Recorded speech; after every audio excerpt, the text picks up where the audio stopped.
The field is quiet before dawn. The mist hangs over trampled grass, heavy with dew, and the faint smell of manure from the horses tied nearby. You can hear the slow rhythm of iron boots against damp soil, men walking not in formation, but in the sluggish, wary shuffle of those who have been waiting all night for a command that never came. This was not the glory of the medieval battlefield, not the charging lines or the gleam of swords. This was the silence before the noise, the heavy pause that turned every knight's stomach into stone. You are a knight in the mid-14th century. You have trained for this moment since you were 7 years old. You learned to ride before you learned to read. You were taught that battle would be noble, that your armor was both protection and proof of your worth. But as the sky brightens, and the mud beneath your sabatons thickens with the prints of hundreds of restless feet, nobility feels very far away. The weight of nobility, the armor you wear, is beautiful, or at least it once was. Each piece was crafted by a blacksmith over many weeks, hammered, polished, and adjusted until it fit your body like a second skin. It cost as much as a small farm, but wearing it is another matter entirely. A full suit of plate armor can weigh anywhere from 45 to 55 pounds, distributed unevenly across your frame. The breastplate presses against your ribs when you breathe too deeply. The chainmail beneath the plates pulls at your shoulders, and the padded gambeson beneath it all is soaked with sweat before you've even drawn your sword. Despite popular belief, you can move in it. You can run, climb, even mount your horse. But everything is slower, more deliberate. You feel as though the world has been wrapped in water, each motion dragging through invisible resistance. The true enemy, most days, isn't another knight. It's exhaustion. The ritual of readiness. Knighthood was as much about waiting as fighting. Before a single swing of the sword, there were hours, sometimes days, of ritual preparation. First came the arming ceremony, a slow, methodical layering of your second skin. It began with the linen undershirt, then the quilted gambeson, then the chausses for your legs. The squire tightened the straps, checked the mail links, fitted the plates. You stood still as the world turned to iron. Then came the prayer. Every knight, even the least devout, muttered one before battle. Some prayed for courage, some for forgiveness, some simply for it to be over quickly. You would kneel beside your sword, a blade you might have named years ago, and whisper a few words in Latin. Dumen dirige nos, Lord guide us. When the order came to mount, the creak of leather, the clang of buckles, and the thud of boots filled the air. Horses snorted nervously, sensing the tension long before men admitted it. Then came the waiting again. Always the waiting, the logistics of battle. We often imagine medieval battles as chaos, screaming men, endless charges, and rivers of blood. But the truth, as chroniclers often noted with surprising honesty, was that most of battle was logistics. Moving men, feeding them, finding dry ground for tents. These were the true challenges. Even the largest battles of the High Middle Ages, like Agincourt or Crécy, involved days of maneuvering before any real fighting. Knights were expensive, and armies could not afford to waste them in pointless engagements. Commanders would wait for ground that favored them, for weather that weakened the enemy, for messages that arrived days too late. Meanwhile, you stood in your armor, your breath hot against the inside of your helmet, feeling your shoulders ache from the weight.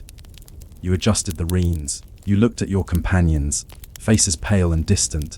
You watched the flags snap in the wind, wondering how much longer before someone made the decision. It was not glorious. It was dull, terribly, painfully dull. The smell of war, by midday the smell was unbearable. Hundreds of men and horses packed into a small field produce a stench that clings to everything.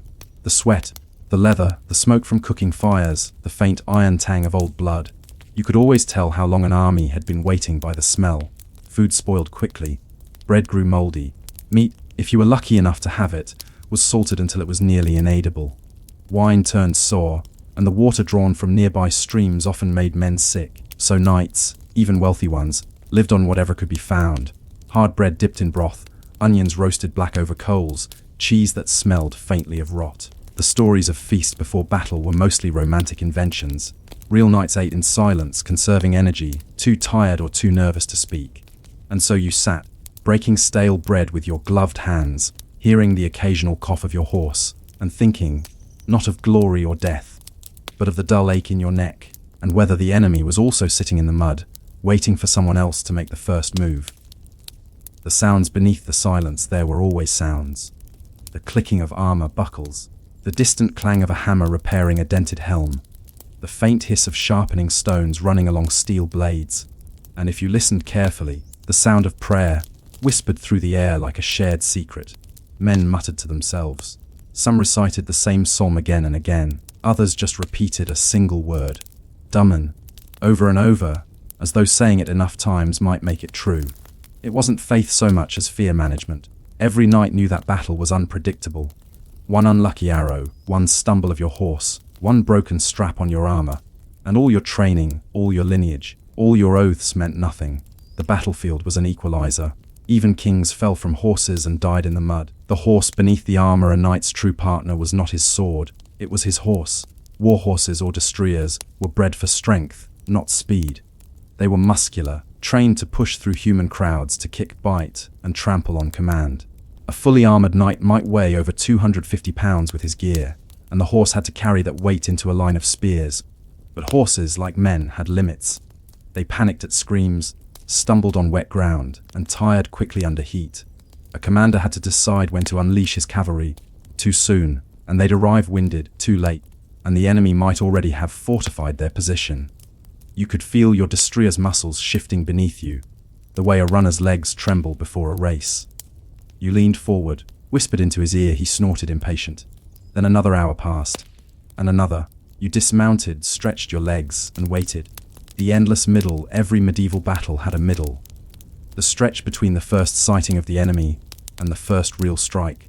Chroniclers rarely wrote about it because nothing happened. But this was where most of war's reality existed. Men too hot in their armor, horses restless, commanders debating. You adjusted your helmet again. The visor made your world a narrow slit of light. You thought about home, the manor fields, the smell of hay, the quiet mornings before you were called away. You wondered if the messenger sent to your wife ever arrived. You wondered what would happen to your squire if you didn't return. You wondered, as all knights did eventually, whether this cause was truly worth dying for. No one ever said such things aloud. They were not knightly thoughts, but they were human ones. The trumpet and the turning sky when it finally came, the signal to move. It was both relief and terror. The first sound was the blast of a trumpet, sharp and metallic, cutting through the air like a blade. Men moved instinctively, forming lines. You tightened your gauntlets, adjusted your lance, checked the straps on your horse's saddle. The commander's banner lifted high, and a murmur ran through the line. The name of a saint, a lord, a cause.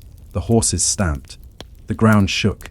You could feel the tension in the air, thick as thunder before a storm. And as you looked across the field, you saw the enemy doing the same. Their banners flapping, their knights lined in rows of glittering metal. Their faces hidden behind the same narrow visors. You couldn't see their eyes, you never did. But you knew that behind those helmets they were just as afraid, just as tired, just as ready to make it stop. You lifted your lance, the line began to move. Slowly at first, then faster. The thunder of hooves built like an approaching storm. The world narrowed into the rhythm of motion, breath and noise. You didn't think, you didn't speak, you just moved forward. And as the field erupted into chaos, as the first arrows fell and the first cries broke the silence, you felt something strange, not fear, not anger, but relief. After all the waiting, the battle had finally begun. The trumpet blast fades. What follows is not the roar of glory, but the deafening confusion of metal, earth and men. You press your knees into your horse's sides. The destrier surges forward, hooves tearing into soft ground. The field, once a green plain, is now a blur of movement, banners snapping, lances angled, shields raised. The air itself feels thick, vibrating with noise and fear. And then, impact. The first strike of battle is not graceful. It's not cinematic, it's violent, clumsy and brief. Lances splinter on shields, horses rear and crash into each other, riders are thrown to the ground. The clang of metal against metal merges into a single, unending note. You lower your visor just before the hit. For a heartbeat, you see the reflection of another knight's armor glinting in the sunlight. Then your world collapses into weight and noise. Your lance connects with something, someone, and shatters. The force rips through your arm, jarring your shoulder. You nearly lose your grip on the reins. The horse screams. You can't tell if it's yours or another's. You've trained for this your entire life, but nothing in your training prepared you for the sound. The sound of men dying. The rhythm of chaos. The first charge never decides the battle. It's the start of hours of chaos. Knights who fall from their horses scramble to their feet. trying to draw their swords before another hoof crushes them. Infantry flood in from behind, archers reposition, commanders shout orders that vanish in the wind. Every knight knows the rhythm: charge, clash, recoil, reform. Again and again, the battlefield becomes a living tide, and you, somewhere in the middle of it, are just trying to stay alive. You draw your sword, shorter than your lance, but more useful now. The blade gleams dull and dirty, its edge nicked from training. The weight feels familiar in your hand, but the air is different here. Each breath inside your helmet is hot, moist, recycled. You inhale your own panic. A shadow to your left. You turn just in time to block a swing. The impact vibrates through your arm. You counter, stepping forward, striking not at the man's face, but at the gap beneath his arm. You miss. He swings again. The battle isn't graceful. It's exhausting. You don't fight the way you were taught in tournaments. You swing when you can, block when you must, and pray your armor holds when you fail. The ground beneath you, the earth, soft from rain, has turned into a nightmare. Horses sink to their fetlocks, men slip in mud slick with blood. Every few steps you hear the faint suction sound of someone pulling their foot free, or failing to. Many knights die not from wounds but from the ground itself. A stumble, a fall, a crushed chest beneath armor too heavy to rise from. Chroniclers write of men drowning in mud, unable to lift their visors in time to breathe. You see it happen once. A knight thrown from his horse, armor dented, visor jammed shut. He thrashes like a beetle on its back, arms flailing, unable to stand. You start toward him, but another soldier rushes past and drives a dagger into the narrow slit of his helmet. The thrashing stops. You move on. There's no room for rescue here. The battlefield does not allow sentiment. You learn this quickly, or you die learning it. The sound of the world breaking, you begin to hear individual sounds again, separating from the blur. The whistle of an arrow overhead, the grunt of a man as his sword lodges in a shield, the wet sound of a blade pulled free from flesh, and beneath it all, the steady drum of hooves. The second wave is coming. The commander's horn sounds again, 2 long notes. You recognize the signal, fall back and regroup. You tug your reins, guiding your horse away from the crush. The destrier resists, nostrils flaring, eyes rolling with fear. You whisper its name, a small, useless comfort. As you retreat, you pass bodies already cooling in the dirt. You try not to look at their faces, but one catches your eye. A young knight, his helmet torn away, his mouth open as if mid-sentence. His eyes are grey and empty. His surcoat bears a crest much like your own. You look away. Somewhere a priest will record his death as noble. You, however, know the truth. It was quick, messy, and forgotten before the next charge began. The mechanics of survival. There's an art to not dying in battle, and it has little to do with courage. It's about reading the rhythm, knowing when to push and when to hold, when to turn, when to hide behind your shield. Your squire once told you that knights were men of destiny. You realize now that knights are men of probability. Every movement is a wager, each decision a fraction of a chance to see another dawn. The sword you carry, the same one you prayed over that morning, feels heavier now. The blade chips more with every strike, armor dents where you don't notice. The heat inside your helmet becomes unbearable. You lift the visor for a moment just to breathe, and immediately feel an arrow buzz past your cheek. You close it again. The air tastes like iron and smoke. You wonder, briefly, how many of the men around you still believe in glory. Between the charges as the lines reform, there's a strange pause. You're surrounded by other knights, some bleeding, some limping, some silent. No one speaks. They just breathe, staring ahead at the field where the next wave will come. The horses pant, steam rising from their backs. A man nearby removes his helmet, his face pale and streaked with mud. He vomits quietly into the grass, then wipes his mouth with a shaking hand and puts his helmet back on. No one says anything. You hear distant horns again, the enemies this time. The next charge is forming. You tighten your grip on your sword and adjust your shield strap. Your arm burns from fatigue. The armor rubs at your neck where the padding has worn thin. This is the moment knights never speak of in songs. The part between charges, when all the noise fades and you are left with your thoughts. You think of home again. The quiet evenings, the smell of the stables, the sound of church bells across the valley. You think of your squire, barely 15, waiting somewhere behind the lines, watching, learning what war truly means. You almost hope he looks away. The weapons of reality, every knight carried an arsenal, though few used all of it.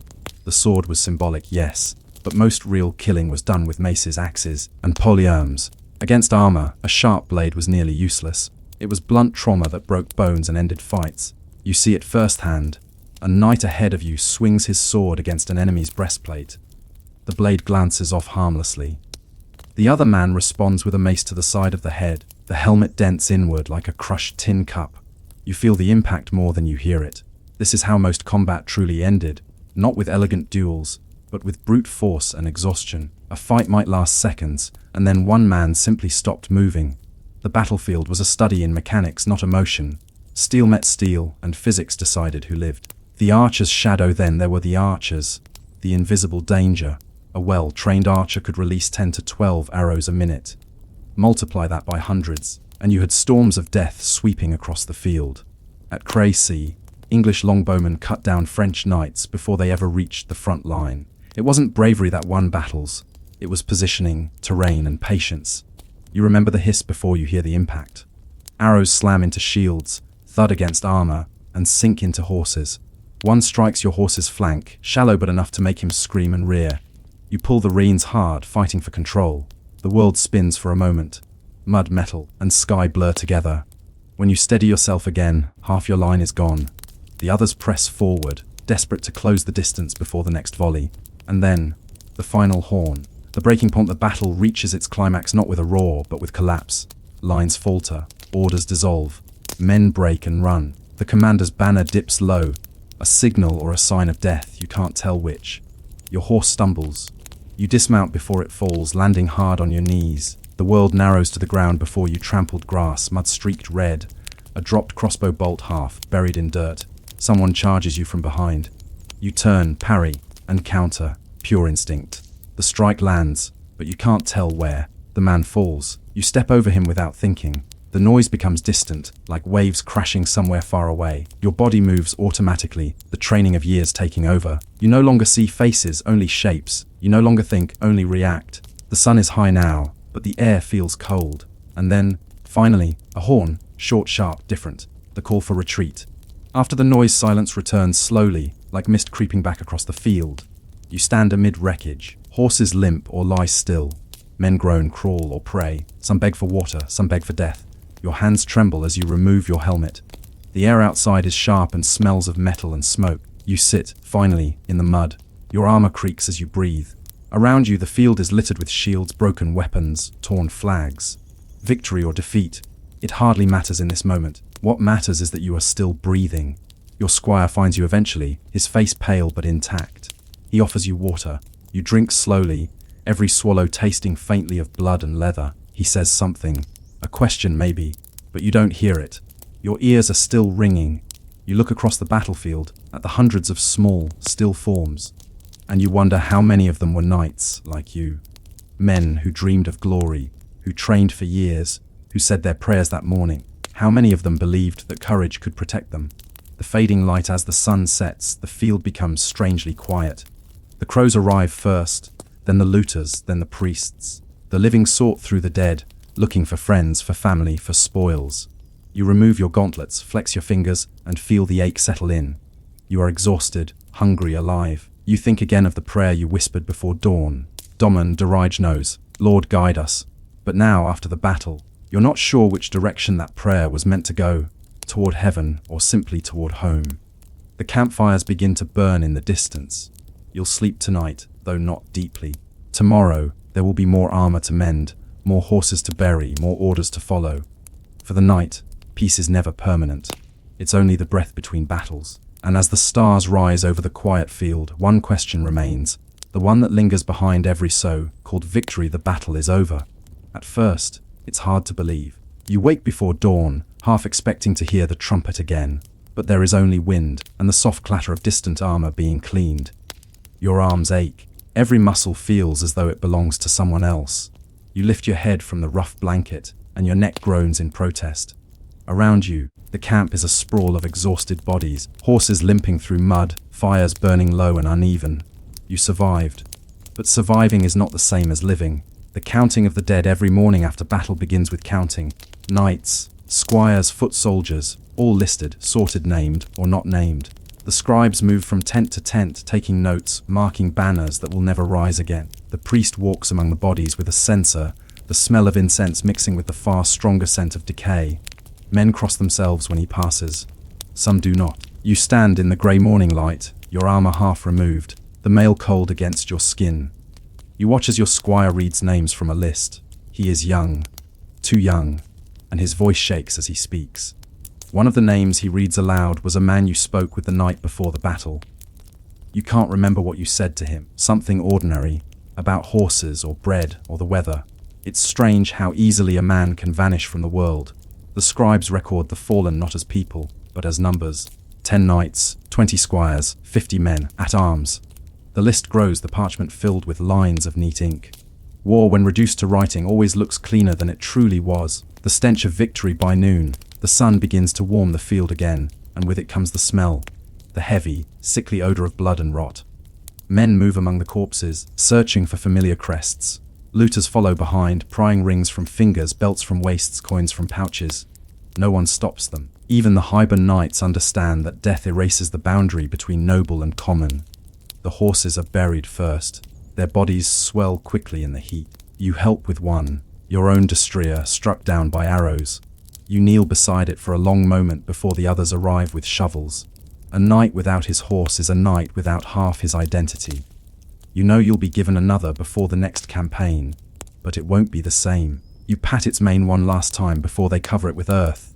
Around you, others do the same, quiet, practical grief. There is no wailing, no spectacle, just tired men digging in silence. The camp of the living in the camp, life resumes with an awkward normalcy.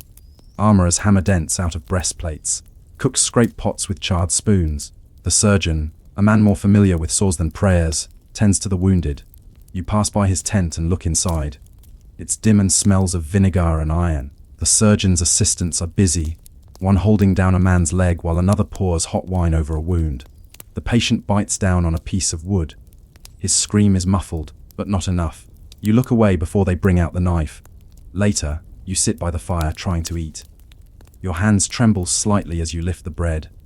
The taste of metal won't leave your mouth. You force yourself to swallow anyway. Across from you, 2 knights argue quietly, not about courage or victory, but about pay. The king promised gold, they say. He always does. But gold is heavy, and promises are light. You listen without comment.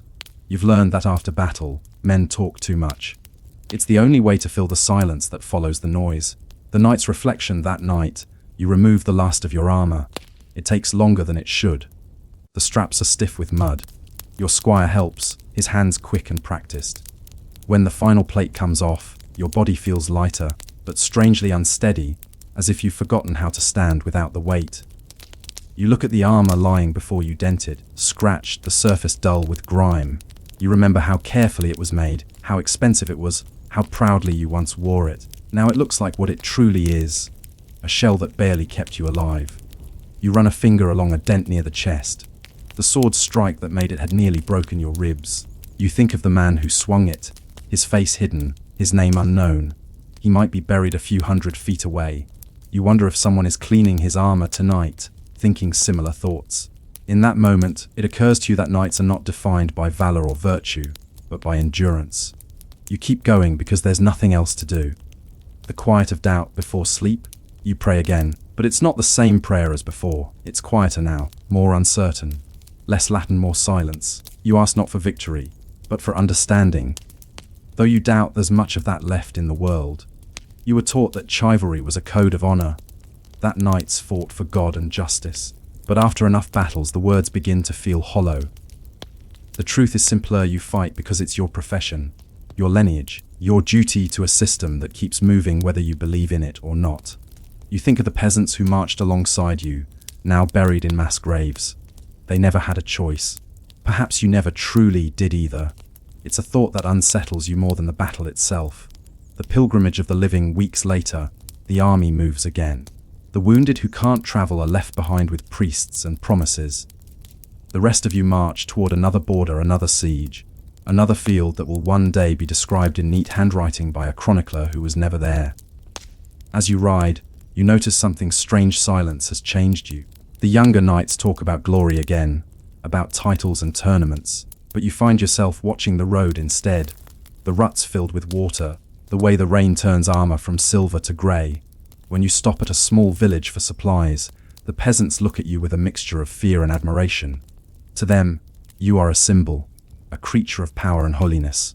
You know better. You can still feel the bruises beneath your skin. You take water from a woman's well and thank her quietly. She doesn't answer. She just stares at the red stains on your boots. The burden of memory years later, perhaps 5, perhaps 10, you'll still remember that battle. Not the names of the fallen or the shape of the banners, but the small things, the sound of your horse's breathing before the charge, the way mud clung to your graves, the taste of smoke when you lifted your visor. You'll remember too the silence afterward, how the world seemed to hold its breath. When you return home, people will ask you about victory. They'll want stories of bravery, of duels, of triumph. You'll tell them what they expect to hear. You'll describe banners, swords, oaths. You won't mention the smell, and when they call you a hero, you'll smile and change the subject. Because heroes are what people invent when they can't bear to think about what war really is. You'll never quite stop hearing the noise of the battlefield, the thud of hooves, the clash of metal, the cries that faded too soon. They visit you at night sometimes, between dreams and waking, as if the war hasn't ended but merely moved inside your head. You'll learn to live with it, because all nights do. But you'll never call it glory again. The dying of chivalry by the late Middle Ages, the world began to change. The longbow, the pike, and finally the gun made the armored knight obsolete. Men who once ruled the battlefield now found themselves outmatched by farmers with firearms. The idea of chivalry, of honor through combat, began to fade, replaced by strategy, formations, and gunpowder. The knight became a relic before he ever realized it. But in quiet corners of Europe, old men in battered armor still told stories. They spoke of the code, the vows, the brotherhood. They polished their swords though they would never be used again. And sometimes, in the dead of night, they still dreamed of the charge, of the thunder of hooves, the crash of lances, the brief, terrible moment when the world was reduced to noise and motion and faith. Even as kingdoms changed and kings forgot their names, the image of the knight remained, half truth, half myth. Because history remembers symbols, not sweat. The final reflection, you are that knight, standing on the edge of history, armor-dented, eyes older than your years. You look across a field gone quiet, where grass has begun to grow again over the scars of battle. The birds return. The wind smells of rain instead of blood. You remove your gauntlet and touch the earth. It's soft now, ordinary. You think of everything you've seen, and everything you'll forget. The scribes will write of courage. The poets will sing of chivalry. But you'll remember the waiting, the wait, the endless fatigue. You'll remember the smell of the battlefield and the silence afterward.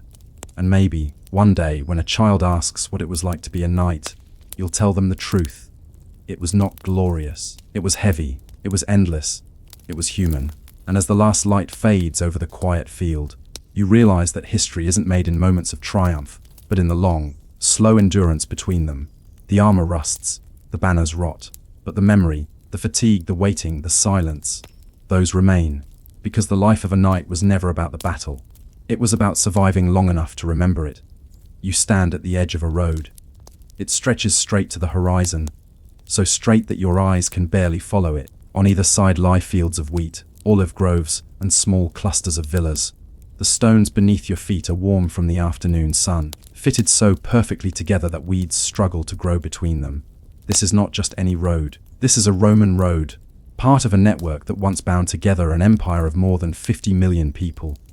It was said that all roads led to Rome, but few ever thought about who built them, how they were maintained, or what it felt like to walk those endless miles beneath the Mediterranean sun.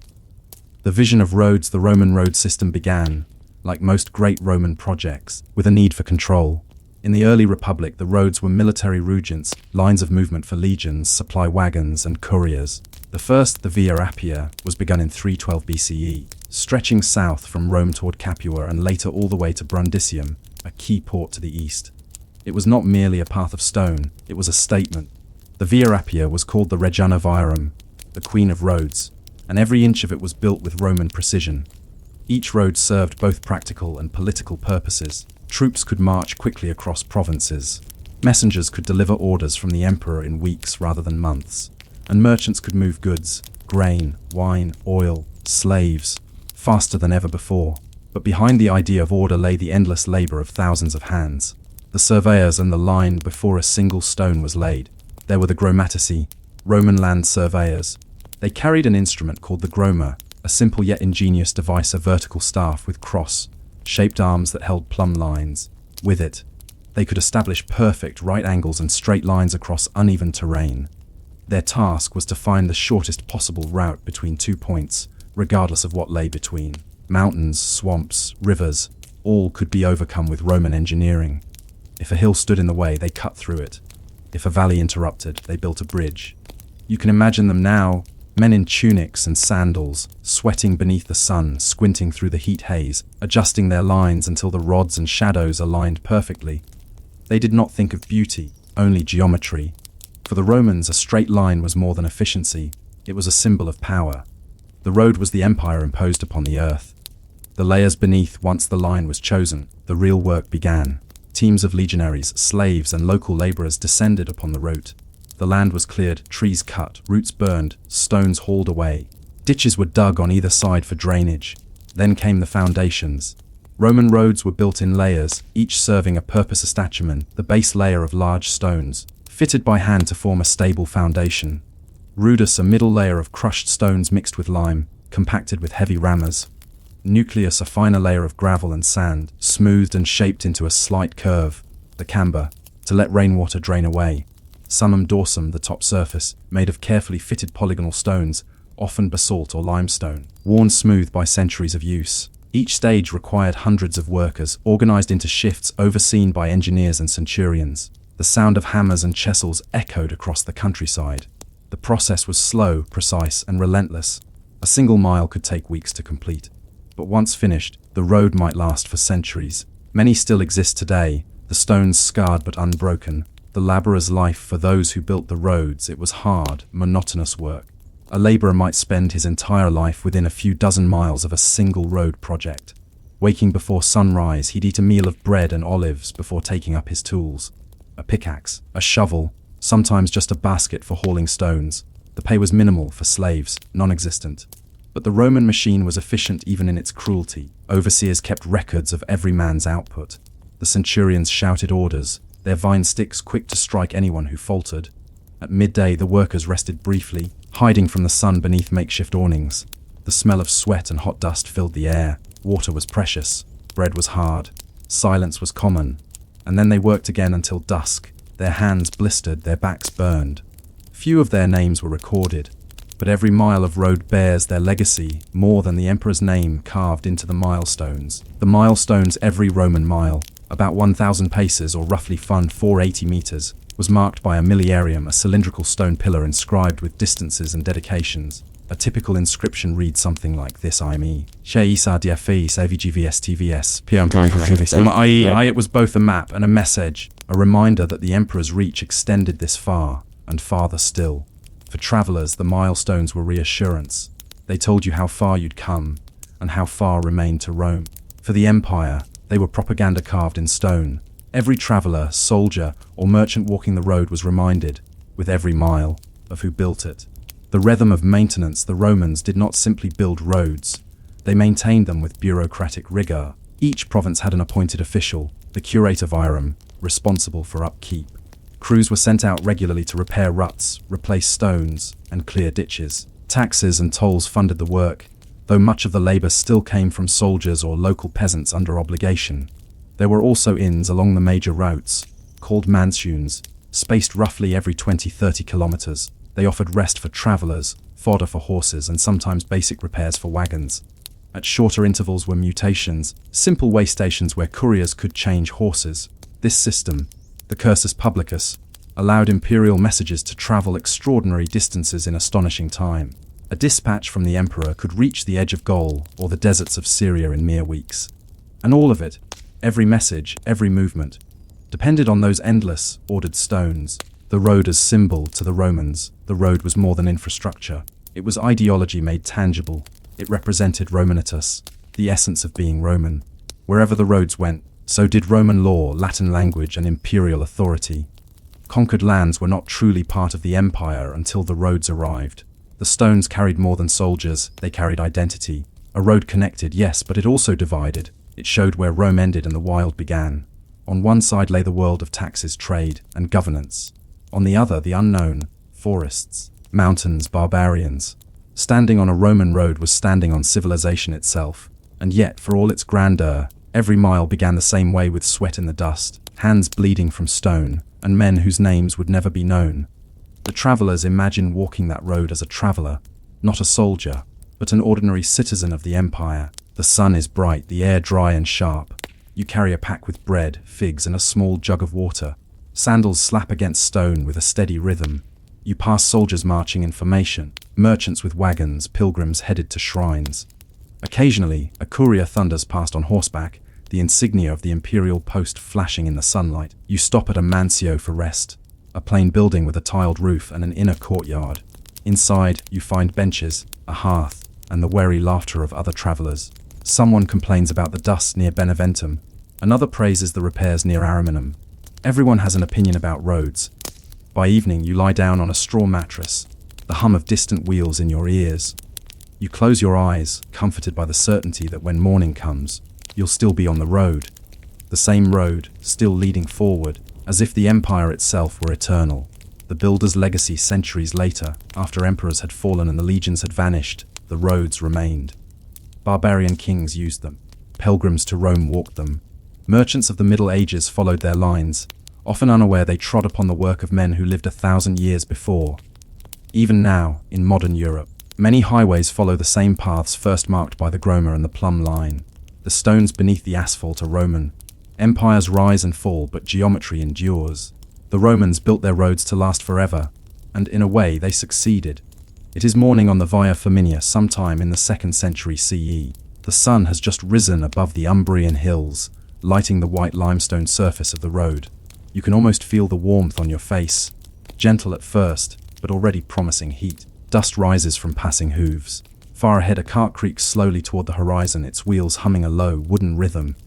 The road is alive. It is not merely a strip of stone. It is a living artery through which the empire's lifeblood flows. And along its length move thousands of souls, each with their own small-purposey soldiers, traders, pilgrims, magistrates, slaves, and the ever-hurrying messengers of Rome. The organization of movement. To understand how the roads worked, you must imagine the Roman Empire not as a map of territories, but as a network of movement. From Britannia to Egypt, from the Rhineland to Mesopotamia, over 400,000 kilometers of roads stretched across the empire. About 80,000 kilometers were paved in stone, the rest gravel, sand, or beaten earth. At the center stood Rome, the navel of the world, from which all distances were measured. Milestones began counting from the golden milestone Miliaria Marium in the Roman Forum, a small gilded pillar erected by Emperor Augustus. Every road was oriented toward this point. Symbolically, all journeys led back to the heart of power, and so did all orders. The Cursus Publicus. The imperial mail. Few systems were more efficient than the Cursus Publicus, the imperial postal network established by Augustus himself.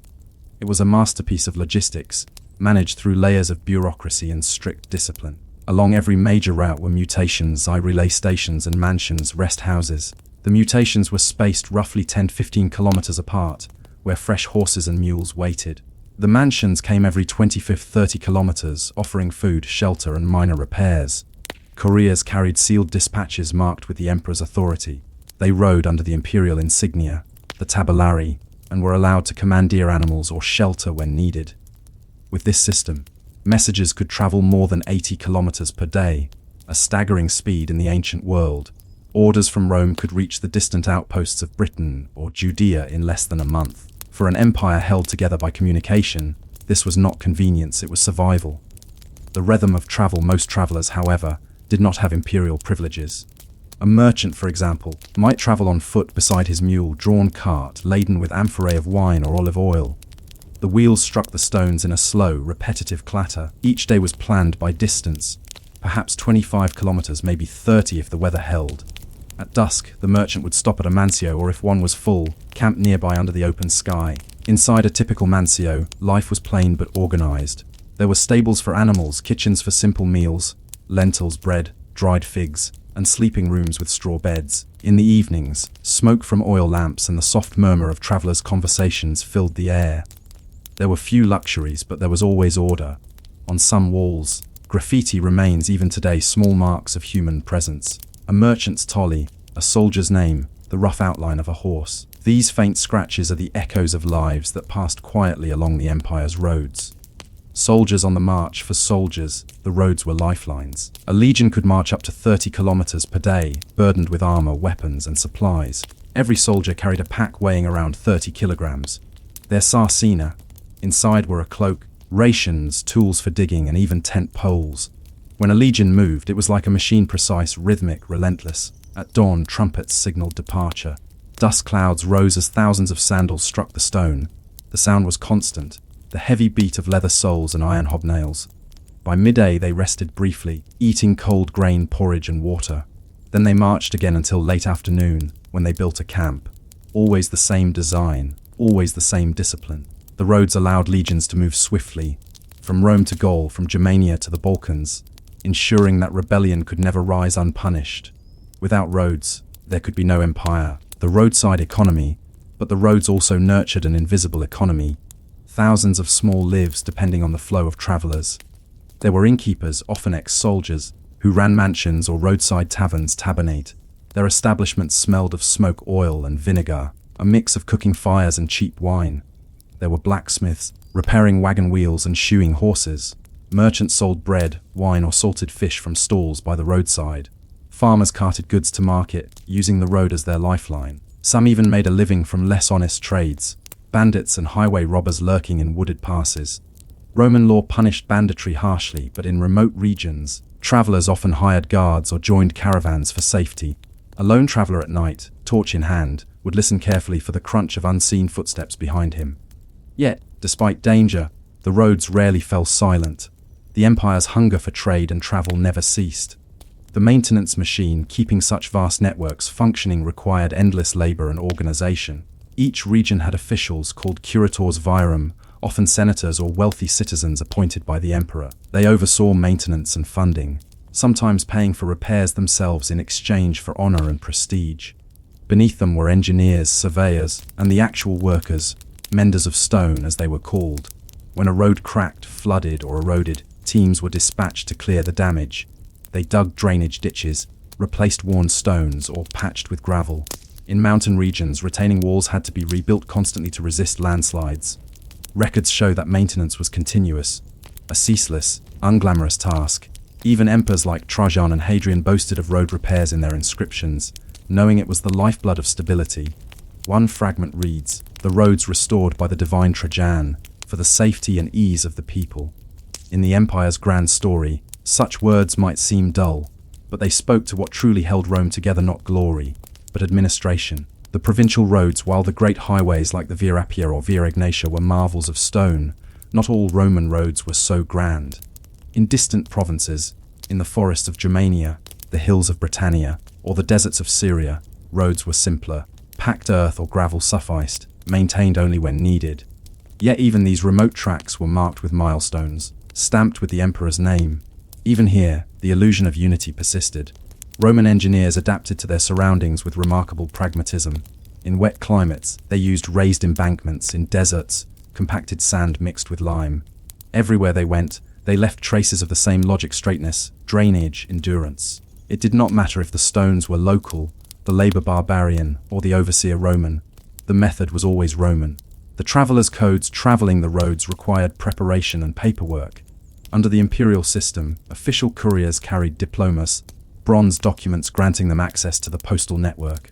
Without one, you could not legally use the cursus publicus horses or mansions. Ordinary travelers relied on letters of introduction or recommendations to secure lodging. Inscriptions mention innkeepers who refused service to those without proper identification. Safety was also regulated. Some provinces required travelers to declare weapons or goods at checkpoints, especially near borders. Even the simple act of moving along a road was an act of bureaucracy, a quiet testament to how deeply order pervaded Roman life. The sound and smell of the roads. To imagine life on the Roman road, you must fill your senses. The smell of sweat, leather, and dust. The ring of iron horseshoes on stone. The creak of wooden wheels. The bray of donkeys. The laughter of soldiers. The wind carrying scents of pine, olive oil, and manure. At night, the road fell into silence, broken only by the chirp of insects or the distant bark of dogs. The stars stretched across the black sky like a map of the empire itself. Countless points, all connected by invisible lines of movement. There were no headlights, no noise of engines, only footsteps, always moving forward, always toward Rome. The roads as timekeepers over the centuries, the roads became silent witnesses to change. They carried the triumphal marches of victorious generals and, later, the weary columns of retreating armies. They saw the spread of Christianity, missionaries and pilgrims walking from town to town. They watched as the empire's coins grew lighter, its taxes heavier, its borders less secure. The same stones that once echoed with the disciplined tramp of legions now felt the hesitant steps of refugees and wanderers. Yet, even in decline, the roads remained. They were too well built to die easily. They had outlasted emperors before. They would outlast them again. A machine without emotion. Perhaps the most striking thing about the Roman road system was its lack of sentiment. There was no romance in it, no artistry, only calculation. Everything was measured, recorded, and standardized. In a way, the roads mirrored the empire itself, rational, disciplined, efficient, and utterly indifferent to those who served it. A worker who laid stones in Gaul had no idea, and no need to know, that his work connected him to Syria or Egypt. Yet his labor did, in fact, hold them together. This vast machinery of stone and sweat depended on countless lives that history would never name. The first cracks by the 4th century CE, however, signs of strain appeared. The cost of maintenance rose as the empire's revenues declined. Provincial governors diverted funds elsewhere. Soldiers who once repaired roads were now needed for defense. Some roads, especially in frontier regions, began to crumble. Bridges collapsed, ditches filled with weeds, milestones toppled into the dust, trade slowed. Messengers took longer to arrive. The empire's pulse grew weaker, and yet, astonishingly, the system persisted for centuries after the political heart of Rome had faltered. Even as emperors fell, people still walked the roads carrying grain, letters, prayers. The roads remained the last remnants of order in a world sliding into chaos. In the end, one might wonder, when Rome itself began to fall, did anyone notice first through the silence of the roads, when the stones cracked and no one came to repair them? Did they know, even then, that the empire's great machine had finally begun to stop? The year is 476 CE. In Rome, a small, tired man named Romulus Augustulus, the last emperor of the West, has just surrendered his crown. No legions rally to his defense. No couriers ride forth to deliver the news. The empire, once bound by its perfect roads, now lies in fragments. Outside the walls, grass grows through the cracks of forgotten highways. Milestones lean half-buried, their inscriptions fading under centuries of rain. But the roads themselves remain, silent, indifferent, enduring. They had been built for eternity, and eternity, it seems, has accepted the offer. After the empire, when the Western Roman Empire fell, its roads did not vanish overnight. They lingered as bones beneath new civilizations. Barbarian kings inherited them. Goths, Vandals, Lombards, and used them when they could. Some even repaired stretches near important cities. But without the empire's bureaucracy, the organized maintenance ceased. The cursus publicus, once the heartbeat of communication, fell silent. The mutations and mansions were abandoned or converted into farms. Couriers disappeared. Messages now traveled by rumor and word of mouth. In some regions, local peasants tore up paving stones to build walls or houses. In others, the roads became overgrown, used by shepherds and bandits. Yet even in neglect, the roads refused to die. Their foundations, layers of stone and lime bound by Roman precision, were too deep, too solid. Centuries of rain could not wash them away. The road as memory. Imagine a traveller in the early Middle Ages around the year 700. He is a monk, perhaps from Ireland or Gaul, walking south toward Rome on pilgrimage. The empire has been gone for 200 years, but the road beneath his feet is unmistakably Roman. He does not know the names of those who built it, but he feels the power of their order. The stones are worn, uneven, but still aligned. Moss creeps between them. Wildflowers grow in the ditches where once soldiers marched. When he reaches an old milestone, he traces the faint Latin letters with his fingers. He cannot read them all, but he recognizes the word Roma. The idea of Rome, distant, sacred, eternal, still lives, even as the empire has crumbled. The road has become not a tool of conquest, but a relic of memory. The roads of the church in time. Another power began to use these same roads, the church. Pilgrims walked the old routes to reach holy sites: Rome, Santiago de Compostela, Jerusalem. Bishops and missionaries traveled along them to spread faith through lands once ruled by legions. Where once imperial couriers carried decrees, now monks carried scripture. Where soldiers had built camps, monasteries rose instead. The roads connected these new centers of faith much as they had once connected provinces. In many ways, They helped shape the very geography of medieval Christendom. You can almost see them, cloaked pilgrims walking slowly, their staffs clicking against ancient stones, following the same paths their pagan ancestors once marched for war. The empire had fallen, but the roads had merely changed masters. The medieval transformation by the 10th century, most Roman roads had become rural tracks. The precision of their stone surfaces was lost beneath centuries of mud and soil. In some regions, particularly in Gaul and Italy, towns grew up along their old routes. Remnants of the Roman way persisted as market roads, pilgrim trails, and merchant paths. Medieval travelers often gave these routes new names: Via Francigena, Camino Romano, Strada Vecchia. These names carried echoes of Rome without truly understanding its system. Yet, unknowingly, medieval Europe built its entire trade network upon Roman bones. The merchant caravans of Venice and Genoa, the postal riders of the Holy Roman Empire, the Crusaders marching east, all followed the same invisible lines drawn centuries earlier by Roman surveyors and grammatici. Even when the stones were gone, the routes remained. Geography remembered. The archaeology of endurance. Modern archaeologists have uncovered the incredible depth of Roman road construction. In places like the Via Appia near Terracina, excavations reveal foundations several meters thick, heavy stones laid upon crushed rock and lime mortar. Some are still capable of bearing modern vehicles. In Britain, the Fosse Way, Watling Street and Ermine Street remain visible, their straight lines cutting through fields and towns. In France, stretches of the Via Agrippa now form parts of modern highways. In Turkey, the Via Egnatia, which once linked Byzantium to the Adriatic, still guides modern roads and railway lines. What makes these roads so remarkable is not simply their endurance, but their foresight. The Romans built not for decades, but for centuries. Their roads were not temporary conveniences. They were acts of permanence. The hidden builders remembered for most of history. The builders themselves remain nameless. Only in scattered inscriptions do we glimpse their existence. Constructed under the direction of Gaius Julius, centurion of the second cohort, by the labor of the men of Legio ex Gemina. These short notes are rare, but they remind us that each road was a collective human effort, not the work of emperors alone, but of countless laborers, engineers, and soldiers. Their precision survives in every stone joint, every slope of drainage, every straight line vanishing toward the horizon. They built with no knowledge that their work would still exist 2,000 years later. But perhaps that was the point. To build something so perfect that it transcends time was, in its way, a quiet form of immortality. The Renaissance rediscovery. By the time of the Renaissance, scholars and travelers began to notice the old Roman roads again. Humanists fascinated by classical antiquity, men like Poggio Bracciolini and Flavio Biondo, described their journeys along ancient routes. They studied milestones, copied inscriptions, and tried to map the lost network. Architects and engineers inspired by Vitruvius and Roman remains began to imitate their methods. In the 16th and 17th centuries, European road building slowly revived using principles rediscovered from Rome: drainage, camber layering, and standard widths. The great roads of France under Louis XIV, the postal routes of England, and later the Napoleonic highways all traced their intellectual lineage to the Roman model. Even as nations changed, the idea of a connected world, of civilization expressed through roads, was Roman at its core. The modern road beneath today, if you drive across Europe, you are often unknowingly following Roman paths. The A1 Autostrada in Italy runs directly over the old Via Flaminia. The A6 in France mirrors the Via Agrippa. Even parts of Britain's A5 trace the line of Watling Street.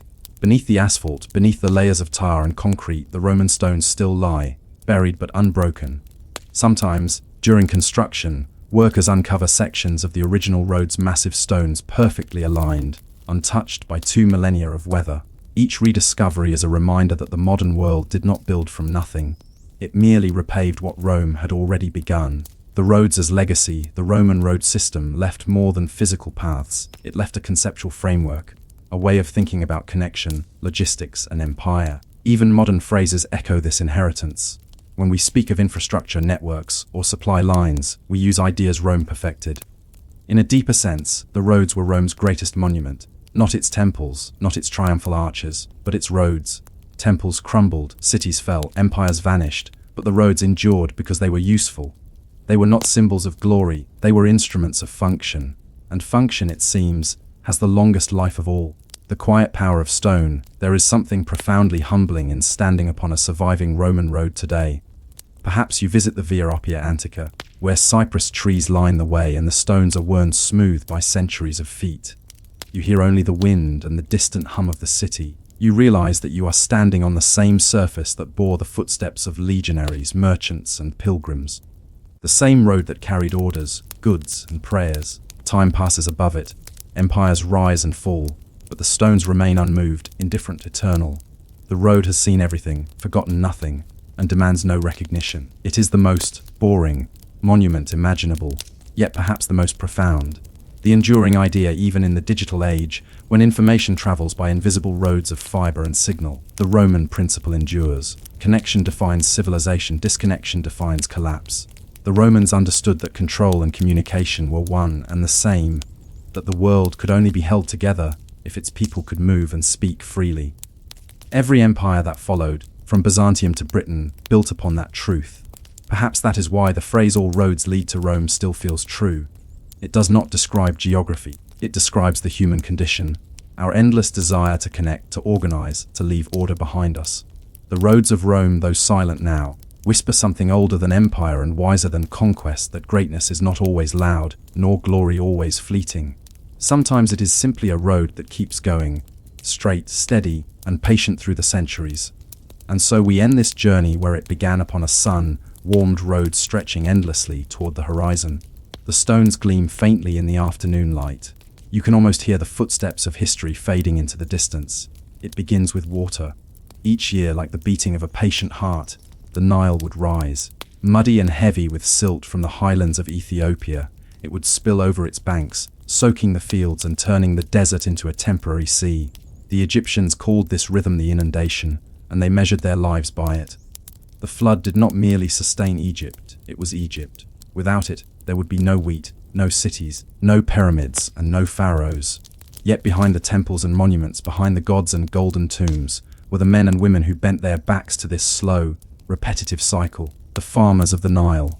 They were rarely named in inscriptions, seldom painted in the tombs of nobles except as anonymous figures, small, brown-skinned, forever sowing seed or leading oxen.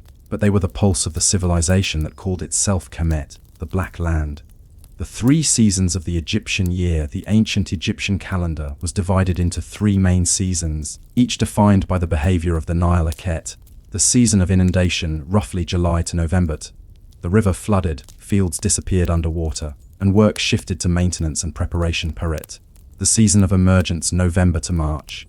The waters receded, leaving behind a rich layer of black silt. Farmers sowed seeds into the moist soil. Shimu. The season of harvest, March to July. The crops ripened and were harvested before the cycle began again. This division was not symbolic, it was practical. Life was not ruled by kings but by the river's pulse. A farmer's year began not with celebration but with observation, watching the waters rise. The flood gauge at several points along the Nile stood nilometers, stone staircases marked with measurements. Priests descended them to check how high the water had risen. If the level was too low, famine threatened. If too high, destruction followed. Inscriptions tell us that an ideal flood rose about 16 cubits, around 27 feet, at the nilometer of Elephantine near Aswan. When the right height was reached, the pharaoh's officials declared the coming year's tax rate. For in Egypt, even the river's generosity had to be counted. It was a curious form of bureaucracy. Nature herself reported to the state. The land itself walked through the floodplain in the time of Peret, and you would find a patchwork of small plots, each surrounded by raised earth walls called ridges. These ridges acted as barriers, keeping the floodwater trapped when the river withdrew, allowing the soil to stay moist for months. Farmers used simple wooden shovels, hoes, and plows pulled by oxen. Bronze was scarce, iron centuries away. Their methods were ancient but effective. Seeds, barley, emmer, wheat, flax, were scattered by hand and pressed into the wet soil by the hooves of animals. The air would smell of silt and decay, of fertility reborn. The horizon shimmered with heat, dotted with palm groves and small mud brick villages. The farmers themselves, most Egyptian farmers, were peasants, bound not by slavery but by duty. The land they worked technically belonged to the pharaoh, or to the temples, or to noble estates.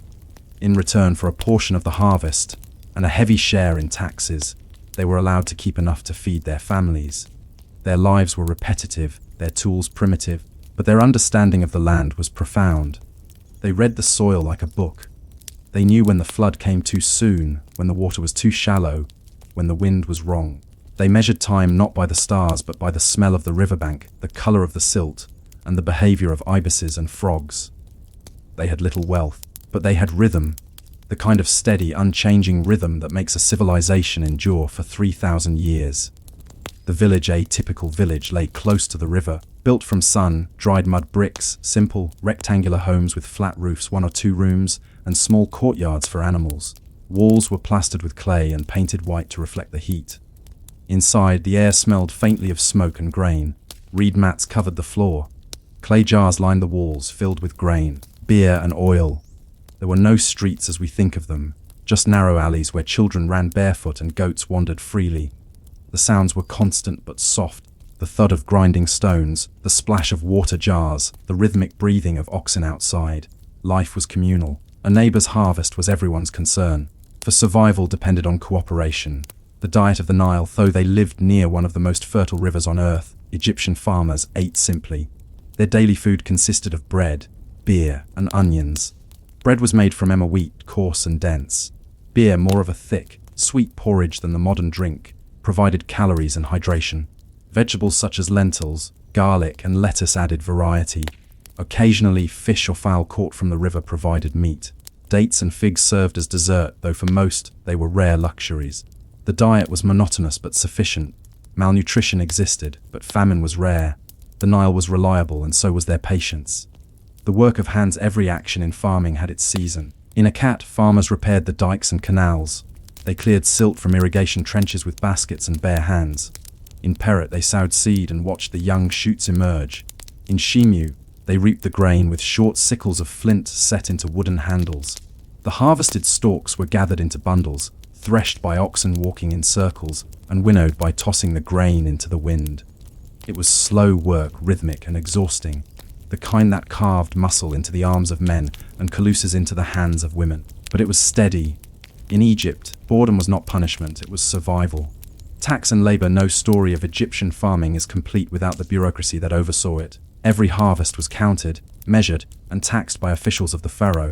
Scribes with reed pens recorded yields on rolls of papyrus, using hieratic script, the cursive of administration. Grain was stored in large state granaries, from which rations could later be distributed to workers on royal projects, temples, canals, or pyramids. Taxes were not always paid in grain. Sometimes, farmers owed labor instead. During the flood season, when their fields were underwater and farming impossible, peasants were conscripted for corvée labor. They helped build roads, canals, and tombs, not as slaves but as subjects fulfilling their duty to the pharaoh, who was believed to sustain the order of the cosmos. In this way, the pyramids themselves can be seen as extensions of the farmer's calendar, monuments built during the rhythm of rest. Religion of the river. To the Egyptian farmer, religion was not distant. It was present in every furrow and flood. The Nile was personified as the god Hapi, a plump, blue-skinned figure with breasts and a rounded belly, symbolizing fertility. When the floodwaters came, people held small ceremonies, casting offerings into the river and singing hymns of gratitude. Hail to you, Hapi, who comes forth from the earth, who brings life to Egypt, who makes the land drunk with water. Temples, too, had their agricultural gods: Osiris, lord of the fertile soil; Renutet, goddess of harvest and nourishment; Anukit, mistress of the cataracts. But for most farmers, these names were less important than the rhythm itself. Worship was not in temples, but in patience, in waiting for the water to rise. Faith was not an escape, it was acceptance. Family and daily life. Within each small mud brick house lived a family, parents, children, and often grandparents. Women ground the grain, brewed beer, wove linen, and cared for livestock. Men plowed, sowed, and harvested. Children helped in all things, scaring birds from fields, fetching water, learning the motions of the earth. Life expectancy was short, perhaps 35 years, but the cycle of birth and death was constant, predictable, and therefore comforting. There was no notion of progress, only repetition. Each generation did what the last had done, and the land remembered them even when their names were lost. The quiet of the flood during Eket, when the fields were covered with water, the land grew still. Farmers rested, mended tools, repaired their homes, and paid their labor to the state. At night, they sat outside and listened to the slow rush of the river, the chorus of frogs and the whisper of reeds. There was a peace in this stillness, a peace born of predictability. The flood would come again next year. The seeds would sprout. the harvest would return. There was no room for ambition in the farmer's life, but there was meaning in its constancy. Hidden histories, few names of these farmers survive. They did not write histories or leave monuments.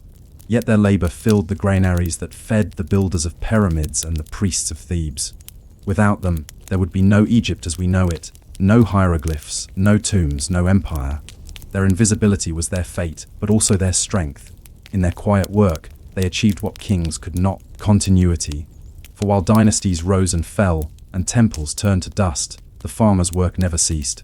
Every morning, another man took up the hoe and turned the same black soil. In the long view of history, theirs was the only permanence that mattered. The river rises again, slow and sure. The air is heavy with silt, the frogs sing, and the first light gleams on the water. A man steps barefoot into the flooded field, casting seed by hand, as his ancestors have done for 5,000 years. He does not speak of eternity, he embodies it. And so Egypt lives on through the simplest act of all, the turning of soil beneath a sun that has never changed. The morning sun glints off the river as farmers emerge from their mud brick homes. Their bodies are lean, their movements practiced. The land, still damp from the retreating flood, smells rich and alive. But even as they begin their labor, pushing wooden plows into the soil, guiding oxen in slow circles, another rhythm hums above them, the rhythm of taxation, duty, and divine authority. For the land does not belong to those who till it. It belongs to the Pharaoh, the living God.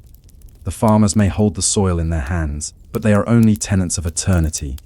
The ownership of Egypt, in ancient Egyptian belief, all the land was the property of the Pharaoh. It was said that when the creator god Atum brought order from chaos, he passed dominion to the kings of Egypt, who in turn delegated it to their scribes and overseers. Every patch of field, every palm grove, every cow in a pen ultimately belonged to him. Yet the Pharaoh did not farm, he did not plow or harvest. Instead, his bureaucracy, perhaps the most intricate in the ancient world, ensured that his subjects did it for him. Beneath the divine Pharaoh of Egypt lay an astonishing administrative machine, the machinery of control. At the top were the viziers, second only to the Pharaoh. They oversaw taxation, justice, and resource management. Beneath them were scribes, literate officials who recorded every transaction, field boundary, and harvest yield.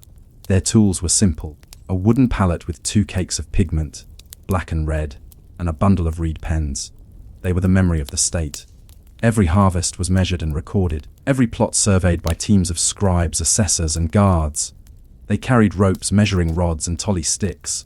These surveys were known as cadastral assessments, a practice so precise that modern Egyptologists still find echoes of them in temple records. When the Nile's floods shifted and erased boundaries, new surveys were conducted. The state did not tolerate ambiguity, not in a world where every ear of grain could feed a god or a soldier. The farmer's obligation for the farmer. Taxation was not a single event but a constant shadow. Each year after the harvest, grain was collected and stored in state granaries. The amount varied depending on the flood and the Pharaoh's decree. An inscription from the Middle Kingdom records: "Do not neglect your measure, lest the scribe come with the stick, for the rod is his mouth, and he speaks in blows." It is not poetry, it is warning. Scribes and overseers were often harsh, for they were held accountable for shortfalls. The farmers, in turn, were trapped in an endless cycle to feed their families. They had to first feed the state. They were not slaves, but they were not free either. Their bondage was written not in chains, but in grain tullies and royal decrees. The granaries of the gods. The granary was the heart of the Egyptian economy. Constructed from mud brick with vaulted ceilings and small air vents, these massive storehouses could hold thousands of bushels. Each granary was managed by scribes who recorded incoming grain, moisture levels, and disbursements. From these reserves, Egypt fed its workers, the stonecutters of Giza, the artisans of Deir el-Medina, the soldiers along the frontier. Grain was also used for trade and diplomacy. Ships filled with Egyptian wheat sailed to feed neighboring lands, earning gold, cedar, or incense in return. But at its most sacred level, grain fed the gods. Temples received vast donations of land and labor, all in the name of the divine. The farmer might see none of this. He would deliver his portion and return to his field, while priests recited hymns to ensure the sun would rise again. Thus, the divine and the bureaucratic merged. The temple and the tax office shared the same foundation. The pharaoh's divine appetite. In Egyptian theology, the pharaoh was not merely a ruler. He was the embodiment of the gods on earth. When he ordered a canal to be dug or a temple to be built, It was framed not as ambition, but as maintaining Ma'at, the sacred order of the universe. To disobey him was to invite chaos itself, and so, when thousands of farmers were conscripted to move stones for a royal tomb, it was said they were feeding eternity.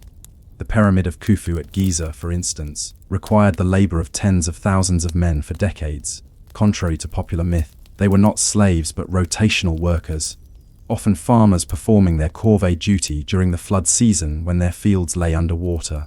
They lived in temporary workers' villages near the construction sites, fed by royal granaries and supplied with beer, bread, and onions. Archaeologists have found their graffiti, names of work gangs like the Drunkards of Menkor and the Friends of Khufu. These markings reveal a rare glimpse of humor, pride, and humanity beneath the weight of divine service. Still, behind every block raised toward the sky was the labor of men whose own homes were built of mud and reeds. The balance of fear and faith, what kept the system stable for so long, was not fear alone. It was belief. The farmers genuinely believed that their pharaoh maintained cosmic balance. When floods were plentiful, it proved his divine favor. When they failed, priests conducted rituals to restore order. This faith transformed oppression into duty. The act of paying taxes became an offering, the act of labor a prayer.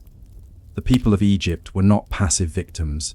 They were participants in a shared illusion that gave meaning to monotony, and in return they received something priceless: stability. While kingdoms rose and fell elsewhere, Egypt endured for 3 millennia. Because its people found divinity in repetition, bureaucratic perfection. Few empires in history managed paperwork as obsessively as the Egyptians. Documents from the Wiba Papyrus, c. 1147 BC, record individual farmers' field sizes, crops, and tax obligations, all written in meticulous script. It lists 300 parcels of land in a single district. Each entry is a story of toil reduced to numbers: field of Mena, leased from the temple of Amun, 1 aurora yielding barley, tenant pays 1/10 in grain. Such records give modern historians a vivid picture of how deeply the state penetrated rural life. Nothing escaped its gaze, not even the boundaries of a small family plot shaded by date palms. It was a world measured and weighed, where a man's worth was counted in sheaves of wheat. Rebellion in the fields, yet even in this seemingly unshakable order, cracks appeared. In times of weak leadership or drought, farmers grew restless. The first intermediate period is c. 2055 BCE of famine and political collapse brought rebellion and chaos. Texts from this era, like the admonitions of Apua, describe the horror. Indeed, the river is blood, yet men drink of it. Men shrink from the sight of one another. The storehouse is empty. Without the pharaoh's order, the system crumbled. The roads broke down, taxes stopped, and granaries emptied. But the farmers endured. They always did. When central authority returned, they resumed their old work without complaint, as though chaos had been a brief fever in the body of the land. The pharaoh's harvest in prosperous times, the state demanded tribute not only in grain but in goods: flax for linen, papyrus for writing, honey for offerings, cattle for sacrifice. Temple estates functioned like vast corporations. They owned land, employed scribes and laborers, and managed herds that stretched for miles. The farmer, at the bottom of this pyramid, saw little difference between his overseer and his god. Both were powerful, both distant, and both demanded obedience. But he also knew that to resist would be futile. The Nile itself might as well have stopped flowing, so he gave what he could, and prayed that next year's flood would be kind. The comfort of predictability. It is tempting, from the distance of millennia, to pity these farmers, but perhaps they did not see their lives as miserable. Their world was harsh but understandable. Each sunrise carried the same tasks, each sunset, the same relief. There was comfort in the sameness, in knowing that their children would live as they had, under the same sun, by the same river. They were part of a chain so ancient that it defied imagination. And in that chain, boredom was not failure, it was continuity. For to change too much was to invite the chaos that Egypt feared above all else. The quiet price of eternity, the monuments that still rise from the desert, the pyramids, the temples, the colossi, were built on this silence. Each stone, each inscription, each divine hymn rested upon the shoulders of men whose names were never recorded. Their sweat filled the cracks of civilization. Their patience kept the gods alive. And when they died, they were buried not in tombs of gold, but in the soil they had worked all their lives, returning to the same earth that had sustained the pharaohs themselves. In that way, they achieved an immortality of their own, not in memory, but in persistence. They were the ones who made eternity possible, grain by grain, year by year. The flood will come again soon. The Nile will rise as it always does, swallowing the boundaries of field and farmer alike. Somewhere, a scribe will mark its height on stone. A farmer will watch from his doorway, uncertain what the season will bring. The pharaoh will still demand his share. The gods will still hunger. And Egypt will breathe once more, steady, ancient, and endlessly patient. The morning begins in silence. The mist lifts from the Nile's edge, and the water reflects the pale gold of the rising sun. A farmer kneels by the riverbank, scooping water into his hands. The same gesture has been made for thousands of years. His hands, rough and scarred, carry the history of an entire civilization. He does not know that one day, strangers from faraway lands will dig through the dust of his village, searching for names like his. Names never written, voices never preserved. But his legacy endures in different forms. The furrows he cut, the seeds he planted, and the rhythm he kept alive long after the kings had vanished. This is the true eternity of Egypt, not the stone of the pyramids, but the soil beneath them. The golden fields of Shimu, the harvest season Shimu, was the farmer's reward, and his greatest burden. By this time, the river had receded fully. The fields lay open and golden beneath a punishing sun. The air shimmered with heat, and the stalks of emmer and barley bent beneath their ripened heads. Harvesting was done with small sickles, their blades made of flint set into wooden handles. Men cut, women bundled, and children carried the sheaves. The rhythm was slow and methodical. Dust filled the air, sticking to skin slick with sweat. The sound of sickles cutting through stalks mixed with the occasional cry of birds circling above. By sunset, the fields glowed with an amber light, and the first bundles were carried to the threshing floors. Open spaces of hard, packed earth where oxen trampled the grain to separate it from the chaff. At night, families gathered in the fading light, eating from simple clay bowls. Bread, onions, and beer brewed from last year's barley. The work was endless, but it was life, and it was enough. The cycle of sowing and death, the Egyptians saw in this cycle a reflection of the god Osiris, lord of the underworld and fertility. According to their myth, Osiris was slain by his brother Seth, his body cut into pieces and scattered across Egypt. His wife Isis gathered and restored him, and from his death came the renewal of life. Each year, when the farmer sowed his seeds into the moist soil of the floodplain, he was repeating the resurrection of Osiris. The seeds died in darkness and were reborn as green shoots. To the Egyptian mind, this was not symbolic, it was true. Every stalk of wheat was a small act of divine renewal. The harvest was both an ending and a beginning, a ritual sacrifice and a promise. And so, though their lives were monotonous, their work was sacred, every gesture part of the eternal balance between death and life. The storage of life, once the grain was threshed and winnowed, it was measured and stored. Small families kept their portion in clay jars or underground pits lined with straw. Larger quantities went to granaries, where scribes stood ready with their reed pens. Each farmer's delivery was weighed and recorded. The pharaoh's officials took their share first. What remained sustained the village: bread, beer, seed for the next planting. In a sense, these storehouses were Egypt's true temples. They held not gods but sustenance, not gold, but survival. The granaries' cool interiors were filled with the faint, dry smell of grain and dust, the smell of stability. Each jar was a promise against famine, each measure a safeguard of order. And though the system was burdensome, it kept chaos at bay for thousands of years, a miracle of human endurance disguised as bureaucracy. The weight of time as the centuries passed, Egypt changed. New dynasties rose and fell, invaders came from the desert and the sea. Libyans, Assyrians, Persians, Greeks, Romans, all claimed the fertile valley as their own. Yet through it all, the farmers remained. When Alexander the Great conquered Egypt, his soldiers marveled not at the temples but at the predictability of the land. The same old farmers bent over the same soil, following the same flood. When the Romans arrived centuries later, they kept the system intact. They taxed the grain, paid the scribes, and used the Nile's bounty to feed their empire. The faces changed, the languages changed, but the rhythm endured. The Nile remained the only true ruler. The Ptolemaic twilight under the Ptolemies. Greek rulers descended from Alexander's general. Egyptian agriculture reached a strange twilight. Greek settlers controlled the estates, but the peasants were still Egyptian. They spoke the same language, worshipped the same gods, and worked the same fields. The new rulers introduced coinage and trade reforms, but in the villages life went on unchanged. An Egyptian farmer in 200 BCE would have recognized his world in every detail: the dikes, the canals, the wooden plows, the smell of the river in flood. Even in the time of Cleopatra, the last pharaoh, the fields still yielded to the same hands that had once filled the granaries of Ramses and Khufu. And when Rome took Egypt as its province, the emperor simply inherited the oldest bureaucracy on earth. In the archives of the Roman prefects, you still find Egyptian farmers listed by name, paying taxes in grain, just as their ancestors had done 2,000 years before. The voices of the papyrus in the dry sand of the Fayum and Thebes. Archaeologists have found countless papyri, letters, receipts, tax rolls, and petitions. Through them, the long, silent farmers speak. One such letter, written by a man named Hori in the New Kingdom, complains to an official, "I have worked the fields as required, yet the overseer has taken my ox. How shall I plough without it? I appeal to you for justice." Another, from the Ptolemaic era, simply reads, "The flood came low this year. I beg that my due be lessened. My children are hungry." These are not grand inscriptions or hymns to gods. They are human voices, tired and real, echoes of men and women caught between obedience and survival. And though the names are forgotten, their tone is familiar. It is the sound of the eternal complaint we work and others feast.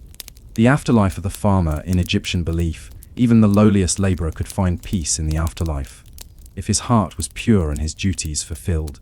Tombs and papyri often depict the field of reeds, a paradise that mirrored the earthly Nile Valley, but perfect and eternal. There, the farmer would plough fields that never failed, drink cool water, and rest in the company of family and ancestors. The god Osiris presided over this realm, ensuring balance and abundance. To modern minds, this may seem a humble heaven, but to the farmer who had spent his life under the sun, bending to the soil, it was bliss beyond measure. Eternity for him was not golden palaces. It was a field that never flooded too much or too little.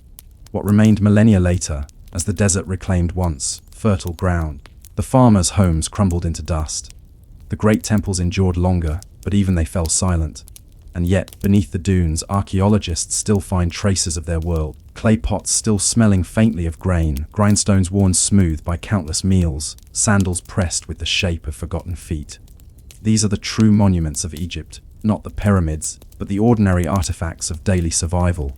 For in their simplicity lies the story of endurance. The kings built for eternity, but it was the farmers who achieved it. The unchanging river stands today on the banks of the Nile, and little has changed. Fishermen cast nets from small wooden boats. The air smells of mud and water, just as it did in the time of the pharaohs. Fields of wheat and sugarcane stretch along the floodplain, their green shimmer broken only by clusters of palms and villages. The old rhythms persist, even if the gods have changed their names. For the Nile itself, patient, tireless, indifferent, remains the same. It has outlasted kings, conquerors, and empires. It remembers everything. The seeds they left behind in the end. What did the forgotten farmers leave us? They left the first true understanding of agriculture as a science. The control of irrigation, the management of soil, the observation of flood and season. They left the first examples of organized labor, taxation, and record-keeping, the foundations of civilization itself. They proved that greatness need not be loud and history need not be heroic. Sometimes it is enough to rise each morning, work the same field, and trust that the river will return. It was through such quiet endurance that Egypt survived when other empires vanished into dust. Their boredom was their genius. The stillness of eternity imagine now, the floodplain at dusk. The water glows bronze, the reeds sway, and the frogs begin to sing. A farmer sits by the shore, his sickle beside him, watching the current. His body is tired, but his gaze is calm. He does not think of kings or gods or history. He thinks of the flood, the soil, the seed. Tomorrow he will rise and do the same. His children will do the same. And so, without ambition, without rebellion, without ever knowing it, he becomes the most enduring force on earth. Time moves around him, but he remains, steady as the river. The pharaohs are long gone, but the farmer's rhythm still beats in the pulse of Egypt itself. The Nile darkens, swallowing the last light. The fields fall silent. Somewhere, a jar of grain rests cool and dry beneath the floor of a forgotten house. Untouched for thousands of years, yet still potent, still waiting. In that jar lies a simple truth, that eternity was not carved in stone, but planted in soil. And even now, if you listen closely, you can almost hear it. The soft whisper of the river, eternal and unchanged, carrying the seeds of forever. The Great Wall begins not as a wall at all, but as a line of thought, a wish for order at the edge of chaos. In the 7th century BCE, long before China was one empire, the northern states of Qi, Yan and Zhao faced constant raids from nomadic tribes.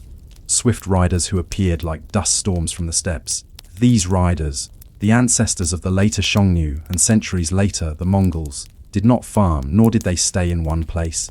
They lived by herding and raiding. To the settled farmers of China, they were both terrifying and incomprehensible. So the early kings began to build barriers, earthen ramparts, not yet the grand wall we imagine. They piled packed soil between wooden frames, creating long mounds that followed the contours of the hills. Each rampart was a statement.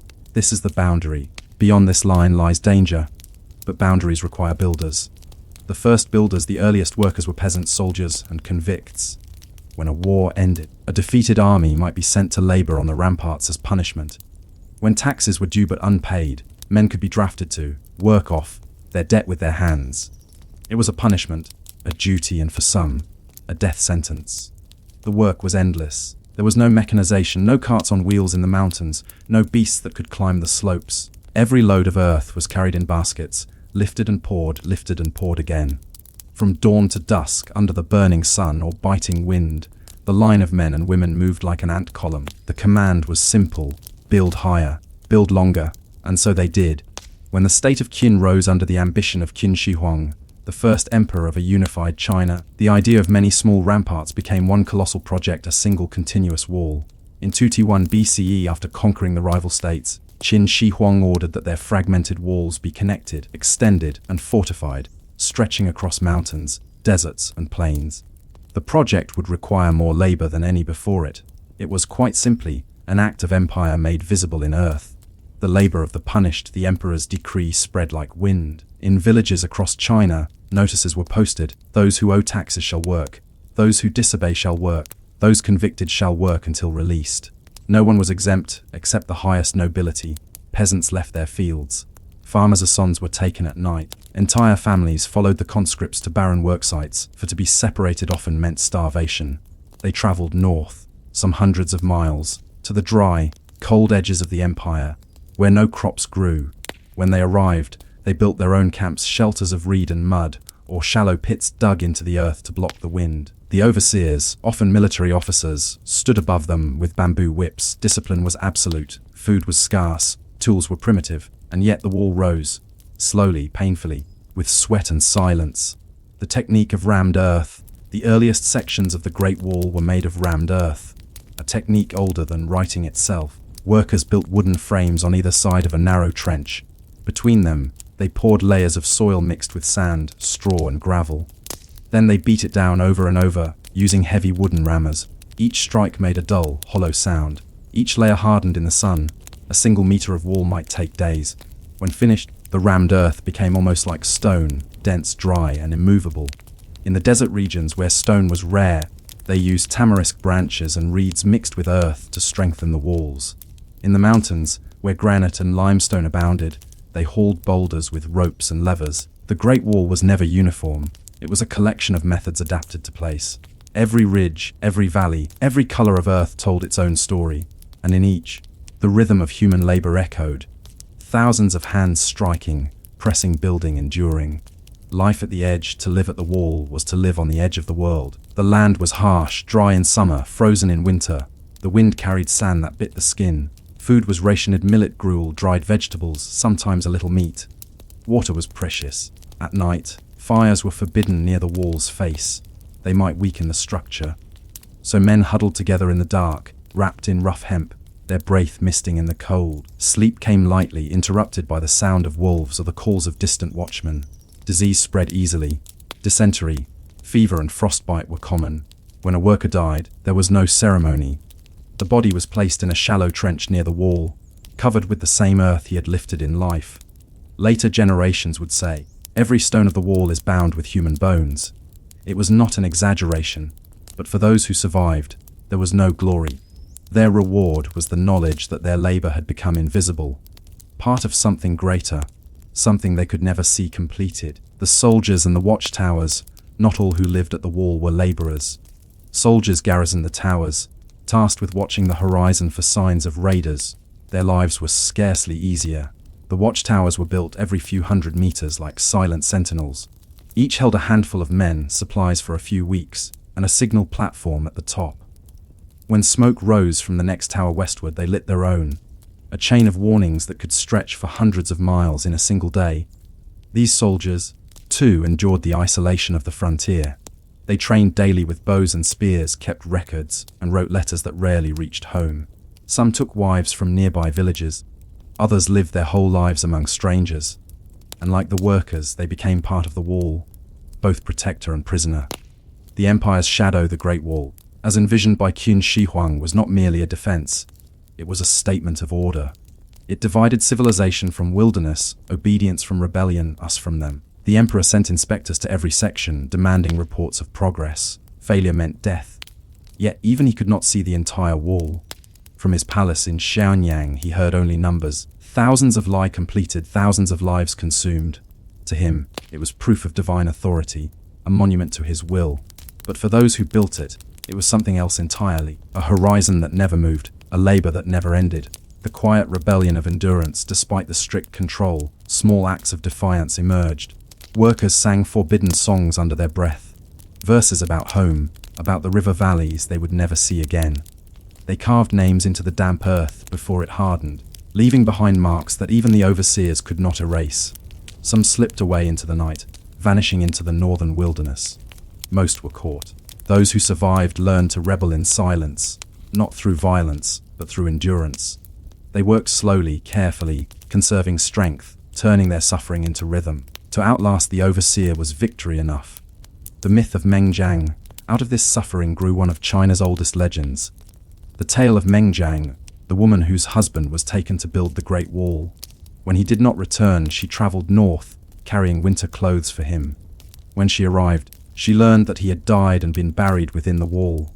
She wept for 3 days, and her sorrow was so great that a section of the wall collapsed, revealing his bones. The emperor himself, hearing her cry, was said to be struck with guilt. Though the story is legend, it endures because it captures a truth behind every stone of the wall was a human cost. Every cry, every tear, every buried name is still there, bound within the earth. The sound of silence, imagine standing upon the wall at dusk. The wind moves through the gaps in the stone, whispering like breath. The mountains stretch endlessly, their outlines soft in the fading light. Far below, the plain is silent. No voices, no movement, just the faint echo of what once was. It is easy to believe that the wall listens, for it holds within it not just history, but memory of hands, sweat, hope, and despair. Each grain of earth remembers a face, each stone remembers a heartbeat. And though the empire that ordered its construction has long turned to dust, the wall remains, quiet, patient, eternal. Like the farmers of Egypt, the builders of the wall did not seek glory, they sought only to endure. And in doing so, they became the backbone of history. The stars rise over the northern hills. The watchtowers, dark and broken, cast long shadows. Somewhere beneath the surface lies the dust of 1,000 lives, mingled with the earth they shaped. Their story is not finished yet, for after the first emperor's death, the wall would fall into neglect, only to rise again, rebuilt by dynasties to come, each adding new layers, each repeating the same labor. But what drove these later generations to rebuild what time had already begun to erase? And what kind of life awaited those who came after, when the Great Wall became not punishment, but profession? The fall of the Qin dynasty was as swift as its rise. After the death of Qin Shi Huang in 210 BCE, rebellion erupted across the empire. The heavy burdens of taxation, labor, and surveillance that had built his monuments also tore them apart. The empire fractured, and the great works of the first emperor, his roads, his mausoleum, his wall, fell into neglect. The rammed earth ramparts began to crumble under rain and wind. The watchtowers emptied. But the wall did not disappear. The next rulers, the Han dynasty, found in it not a monument, but a tool. The Han dynasty's wall of empire, by 141 BCE, under Emperor Wu of Han, the wall took on a new life. The Han Empire faced the same threat the Qin had sought to repel, the Xiongnu, powerful confederations of horsemen who swept across the northern steppes. To the Han, the wall was both a defense and a declaration. They rebuilt the sections of the Qin wall and extended it far into the desert, westward through what is now Gansu province, toward the edge of the known world. There, the wall met the sands of the Gobi Desert, where the air shimmered with heat by day and froze by night. This new frontier became the gateway to the Silk Road, the path by which silk, jade, and spices traveled west, and strange goods and ideas flowed east. The wall became more than protection, it became administration. A line of fortresses, garrisons, and relay stations where soldiers, merchants, and envoys passed like ants along a narrow trail. The garrison life, a soldier stationed at the wall during the Han era lived a life of strict monotony. He rose before dawn, his armor stiff with frost. He swept the courtyard of the watchtower, tended to his horse, and ate a small meal of millet porridge. His duties were constant repair the wall, patrol the surrounding hills, practice archery, record supply inventories. When he was not on watch, he hauled water from frozen wells or gathered brush for fuel. Letters home were rare. Many of these men were conscripts from distant provinces, few ever returned. A Han military manual from the era describes their service with blunt precision. A soldier at the frontier must forget warmth, family, and comfort. The wind is his teacher, the wall his shelter. To modern ears, this sounds poetic. To them, it was survival advice. In the northern winter, temperatures could fall below 20 degrees C. Frostbite and hunger were greater threats than the Xiongnu. Yet, through endurance, the soldiers became the caretakers of the wall. Each garrison was responsible for its own section, patching cracks, replacing damaged bricks, and maintaining watchfires. And in this endless maintenance, they preserved the empire itself. The Great Wall as bureaucracy, the wall was not only a physical structure, it was also an administrative network. Under the Han, records of supplies, rations, and duties were kept on bamboo slips, later discovered by archaeologists buried in the sand near Dunhuang and Juyun. These documents reveal a world of routine. Sent 1 sack of grain to Tower 47. Repair ordered for the southern gate. A man missing from patrol, presumed dead. Each line written in neat, practiced brushstrokes, a testament to the dull precision that defined the frontier. The empire depended on this paperwork as much as it did on the wall itself. Even boredom became part of governance. And perhaps it was boredom more than fear that allowed the wall to last. A system where thousands of anonymous clerks and soldiers, doing their jobs day after day, quietly held a vast empire together.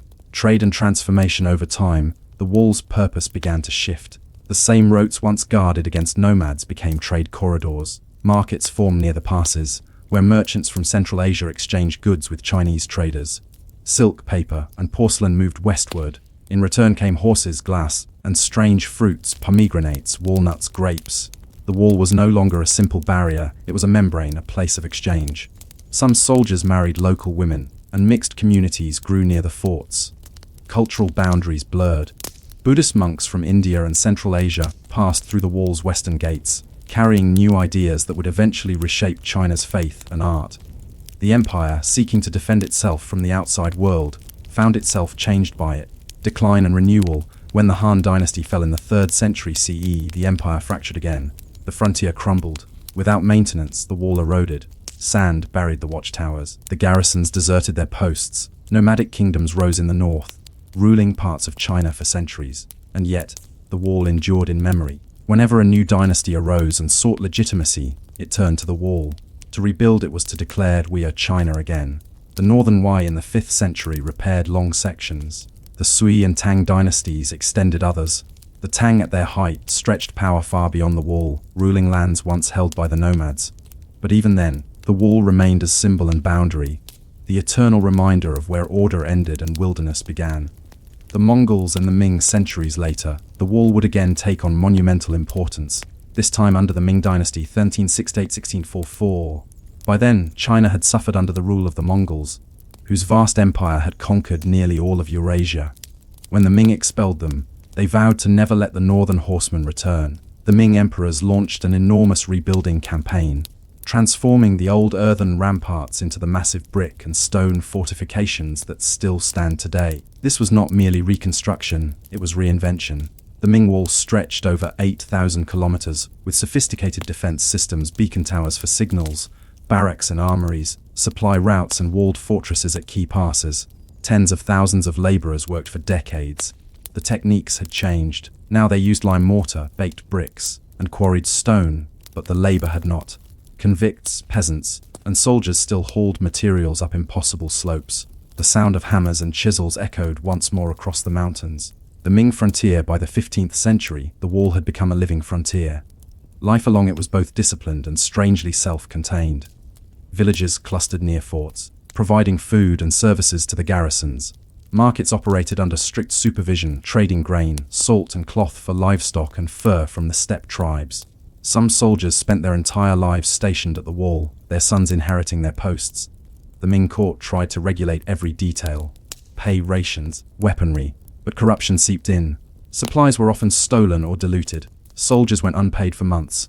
Walls crumbled from neglect while officials falsified reports to show progress. The empire's strength rested on fragile paperwork, just as it had in the Han. And yet, somehow the wall remained standing, not from efficiency, but from inertia. Once again, bureaucracy became endurance. The hidden builders, the Ming wall's grandeur often hides the labor behind it. Each brick was fired in small kilns near the site. In some places, the bricks bear inscriptions, names of the workers, foremen, or even the towns that produced them.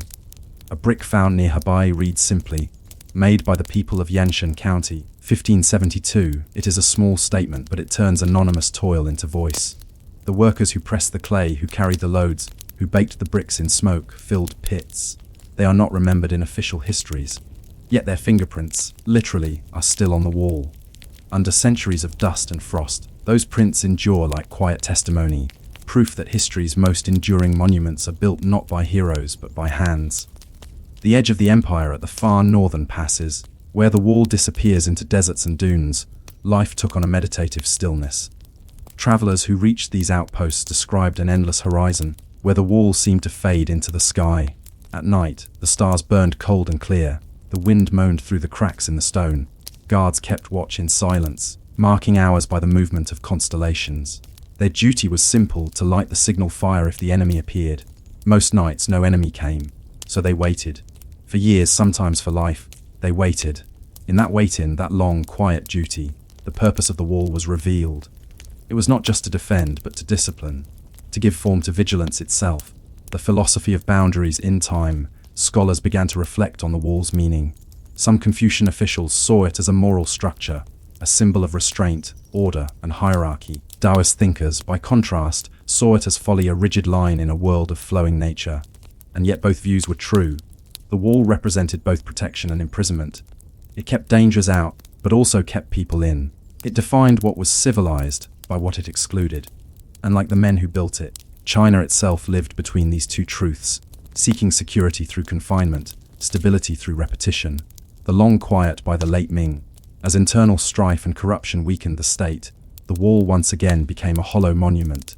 The soldiers remained, the bricks stood firm, but the will that had built them faded. When the Manchus rose in the north and swept through the passes in the 17th century, the wall did not stop them. The empire changed hands, but the wall endured, silent, indifferent. For the wall was never truly a weapon. It was memory made stone, a memory of fear, labor, and human persistence across 1,000 years. And that memory was enough to outlast every dynasty. The wall now stood complete, vast, weathered, and eternal. Its builders had vanished, their stories buried under the weight of centuries. Yet their work remained, tracing the spine of the mountains, whispering across the silence of the steppes. But the story does not end here. For the wall, like all human creations, began to decay, not by war, but by time. And in its decay, a new kind of life began to take root among its ruins. Who were the people who came after? The wanderers, hermits, and villagers who made their homes in the shadow of the wall. And how did they find meaning in what once was empire? The wall that had once marked the edge of empire now marked something quieter, the edge of memory. After the fall of the Ming dynasty, the Qing emperors took power in 1644. They did not build new walls. They did not need to. Their empire stretched far beyond it, from Manchuria to Tibet, from Mongolia to the South China Sea. The Great Wall became unnecessary, and therefore, invisible. It sank into the landscape, a broken spine of stone buried under dust and time. The abandoned wall travelers in the 18th and 19th centuries wrote of finding sections of the wall swallowed by sand, overgrown with thornbush and wild grass. In the western deserts, it had become a mere ridge of packed earth, riddled with burrow holes where foxes nested. In the mountains of Hebei, the towers still stood, cracked but proud, their shadows long across the valleys. Peasants took stones from the wall to build their houses. Farmers plowed fields up to its very edge. Children played along its slopes, rolling pebbles down centuries of empire. No imperial edict forbade them now. The wall had returned to the people. The wanderers rode by the early Qing era. The wall became a path for those with nowhere else to go. Hermits seeking solitude, outlaws fleeing the law, pilgrims traveling to far temples, all walked its quiet ridges. One wandering monk, recorded in an 18th century gazetteer, was said to have meditated for 3 years inside a collapsed watchtower near Datong. He wrote in charcoal on the interior bricks, "The wind has no master, the wall has no enemy. To guard the void is to guard oneself." Those words remain, faintly etched, nearly erased by time. For the monk, the wall was no longer a defense. It was a mirror, a place to see what remained when all ambitions had fallen away. The villagers of the wall, as decades passed, small communities grew in the wall's shadow. In Shaanxi and Hebei, villagers used the wall's stones to build stables, ovens, and wells. The old battlements became sheepfolds. A watchtower might house a family. Another might serve as a granary. Others collapsed entirely, their bricks scavenged for generations. The wall, once a line of division, became part of daily life. In some places, villagers swore by its protection, saying that to sleep near it was to inherit the watchful spirit of the empire. In others, they feared it, believing that the souls of dead soldiers still wandered its length, whispering in the night wind. Old women told children not to shout too loudly near the wall after dusk, lest the guardians of stone answer back. Even in decay, it commanded reverence. Seasons on the wall spring brought a fragile beauty to the ruins. Grass grew between the cracks, and wildflowers spilled over the edges. In summer, cicadas sang from the dry shrubs that clung to the old parapets. Autumn painted the hills red and gold, and the wind carried the scent of harvested fields. In winter, frost outlined every brick, and the wall gleamed under the pale moon like a frozen dragon. For those who lived nearby, the wall marked time as much as territory. Its silhouette against the horizon was a clock of centuries, always there, always changing, always the same. The scholars and the wall in the 19th century, when Western explorers began to reach China's interior, they rediscovered the wall as if it were a relic of myth. The British envoy William Edgar Jale and the Swedish explorer Sven Hedin described it with awe and confusion, neither truly grasping that what they saw was not a single wall, but many layers of history piled atop each other. Chinese scholars, too, began to see the wall differently. To the reformist thinkers of the late Qing and Republican eras, the wall symbolized both the greatness and the weakness of the old empire, its ambition to endure, and its fear of the world beyond. One poet in 1915 wrote, "We built a wall of earth to guard against men, and found ourselves enclosed within our own dust." The wall had become metaphor for isolation, pride, and the cost of endurance. The age of ruins through the 20th century, wars swept across China. The fall of the Qing, the warlords, the Japanese invasion, civil war. The wall, once again, became witness. At Shanhaiguan, the eastern gate where the wall meets the sea, the armies of the Republic of China fought the Japanese in 1933. Machine guns fired from ancient battlements built for arrows. Further west, in Shaanxi, guerrilla fighters used ruined towers as lookouts. Their signal fires were replaced by radio antennas. And when peace finally came, the wall remained, scarred, silent, and still watching. But now, it watched a new kind of empire, not one of emperors, but of memory. The wall rediscovered after the founding of the People's Republic of China in 1949. The wall entered a new chapter, one of rediscovery and preservation. At first it was neglected, viewed as a relic of feudal oppression. But in the 1980s, that began to change. As China reopened to the world, the wall became a symbol of endurance and unity. Tourists climbed its restored stones at Badaling and Muxinyu. Artists painted its endless curves across the mountains. Poets called it the Dragon of Earth, awakening once more. Yet far from the tourist sites, in the deserts and highlands, the old wall still sleeps, crumbling quietly, untouched by cameras or guards. There it continues its slow conversation with the wind. The spirit of the builders sometimes. Villagers still find fragments of the old labor, a broken spade, a rusted arrowhead, a clay tile inscribed with the date of its making.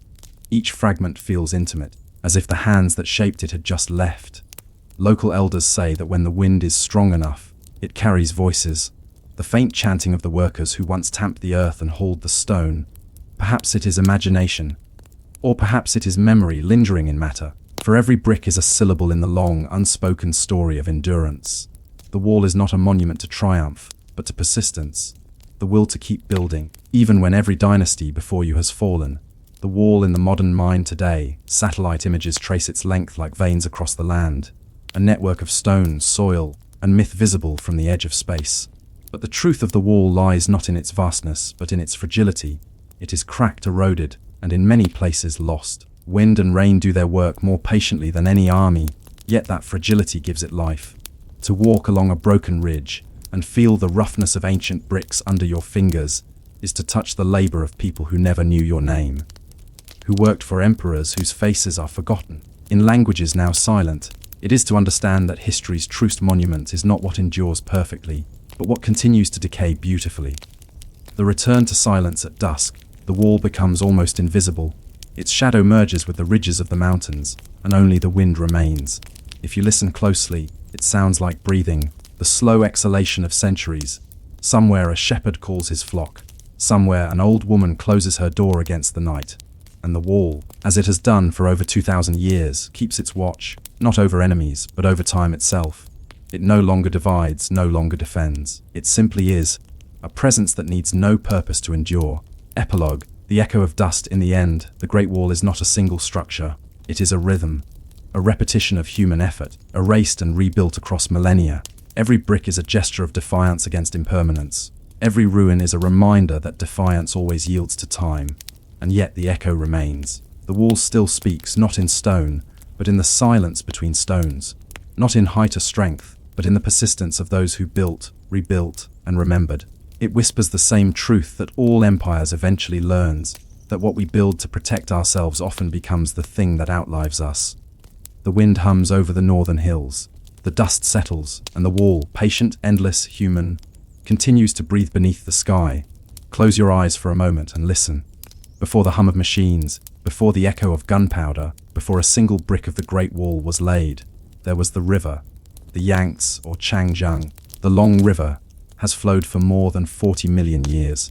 It begins as a thin, cold thread high in the glaciers of the Tangular Mountains, winding nearly 300 kilometers to the East China Sea near Shanghai.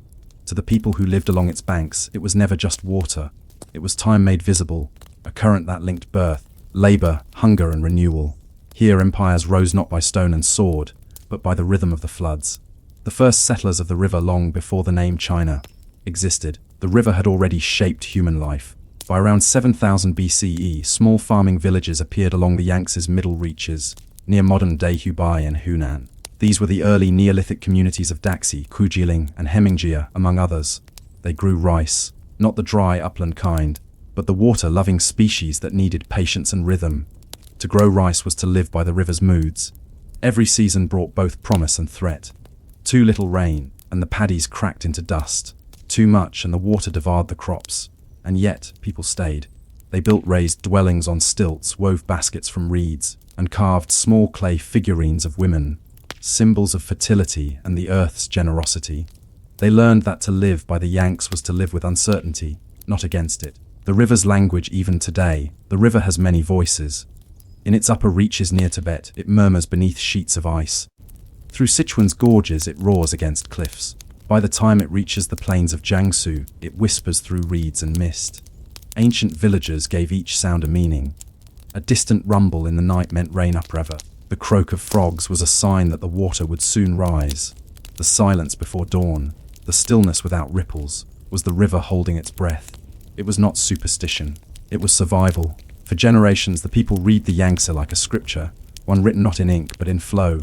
The river and the state by 2000 BCE. As early Chinese civilization developed along the Yellow River, the Yangtze was already its quieter twin, lush, humid, and fertile.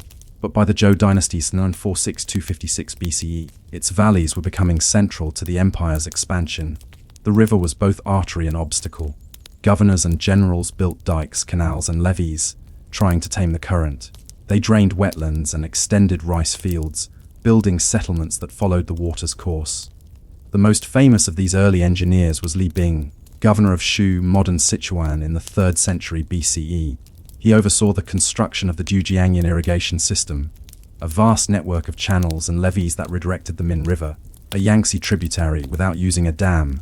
It remains functional over 2,000 years later. Li Bing's achievement was not in domination, but in harmony. He understood that the river could not be stopped, only persuaded. The Chinese called this balance Shui Zhu Dao, the way of water. It became both an engineering principle and a philosophy: flow with resistance, not against it. The river as boundary throughout history. The Yangtze served as both a lifeline and a border. During the Three Kingdoms period 222 and 80 CE, The river divided warlords, Wei to the north, Wu to the south, Shu to the west. When northern dynasties fell to nomadic invasions, refugees crossed the river seeking safety. Entire courts fled south, bringing their traditions, libraries, and artisans. The result was a profound cultural exchange, the merging of northern scholarship and southern fertility. Poets described the Yanks not as a barrier, but as a refuge. In one 4th century poem, the writer Tao Yuanming compared it to a mother's arms. The northern dust may rise, but the southern river folds me in sleep. For centuries, the Yanks would remain China's great divider, between the north of wheat and horsemen and the south of rice and scholars. The river's economy by the Tang dynasty, 60 ET to 907 CE, the Yangtze Basin had become the empire's agricultural heart. Vast fields of rice fed the capital. Barges loaded with grain sailed downstream to Yangzhou, Nanjing, and finally Hangzhou, where the Grand Canal connected the Yangtze to the Yellow River and beyond. Along its banks grew the great cities of the south, Chengdu, Wuhan, Suzhou, Nanjing, each shaped by the rhythm of water. Merchants filled the docks with porcelain, silk, and tea. Fishermen spread their nets at dawn. Ferrymen carried travelers across misty crossings, charging a single copper coin. The Yangtze became the empire's bloodstream, and with every flood, it reminded people of both dependence and humility. For no matter how powerful the emperor, the river always had the last word. The Yangtze's floods were legendary, both feared and revered. Every few decades, heavy rains and snowmelt from the Tibetan plateau caused the river to swell far beyond its banks. Villages vanished overnight. Records from the Han Dynasty describe entire counties swallowed by water. In 1642, during the Ming collapse, the city of Kaifeng on the Yellow River, but echoed by Yangtze floods, was destroyed when its dikes were deliberately broken, killing hundreds of thousands. But the Yangtze's floods were quieter. They rose slowly, inevitably, like a tide that refused to turn. In such times, people built rafts from bamboo, carried children in baskets, and tied their livestock to floating reeds. When the waters receded, they salvaged what they could and began again, patching the fields, sowing new seeds, mending their thatched roofs. There was no heroism in this, only endurance. It was in its way, the oldest human story the river gives, the river takes, the people adapt. The river's songs by the Song Dynasty, 960-1279 CE, the Yanks had entered literature and art as a living symbol. Fishermen's songs echoed through its misty mornings. Painters captured its endless horizon of willows and water. Poets like Su Shi and Lu Yu used it to measure time and impermanence. So Shi wrote from exile near the riverbank. The great river flows eastward, its waves wash away the heroes of ages. The river became not just landscape, but philosophy, a metaphor for impermanence, for the futility of human struggle against time. And yet, even in despair, there was peace. To watch the Yangtze flow was to feel the smallness of one's troubles. The work of water, if you stand by the Yangtze today, at dusk, you'll see the same scene repeated as it was 1,000 years ago. Men cast nets from wooden boats. A woman rinses vegetables by the bank. Children chase dragonflies through the reeds. The sound of water against wood has not changed, nor has the rhythm of labor, the slow bending, lifting, pouring, mending. History often remembers emperors and wars, but the Yangtze remembers only the gestures of ordinary life. Its true monuments are not temples or tombs, but the countless hands that shaped mud into fields and reeds into roofs. The river's mood, sometimes when the fog is thick, the Yangtze disappears entirely, its surface blending with the sky. Fishermen call this the white sleep. They say the river rests when the world becomes too loud. And yet, beneath that stillness, the current continues, silent, invisible, eternal. It carries silt and memory alike, depositing them where they are needed most. It forgets nothing and forgives everything. The river's story is not finished. Empires will come and go, but water always finds a way to keep moving. But what happens when humans no longer flow with the river? When they begin to force it, dam it, and turn its rhythm into power? When the current itself becomes captive? When the 19th century arrived, the Yangtze had already witnessed 5,000 years of human patience. But patience is not infinite. The modern age did not arrive all at once. It came slowly as steamboats replaced sails, as bridges began to stretch across waters once considered untamable, and as governments, imperial, republican, and revolutionary, all claimed the same dream to control the river that had once controlled them. The first steamboats in 1835, the first steam-powered vessel chugged up the lower Yangtze. It was small, loud, and awkward. A foreign machine that startled fishermen and startled water buffalo alike. By the 1850s, steamships became common sights along the river. British and American traders, under the treaties forced upon China after the Opium Wars, gained the right to navigate inland waters. Their iron hulls cut through the river's surface, leaving waves that smashed against the bamboo rafts of local ferrymen. For centuries, the Yanks had been a Chinese world of sampans, junks, and song. Now its waters carried flags and profits that came from elsewhere. In the treaty ports of Shanghai, Hanko's modern Wuhan, and Chongqing, foreign merchants built docks, warehouses, and customs houses. Steam replaced current, profit replaced patience. The river was no longer a mystery, it was a core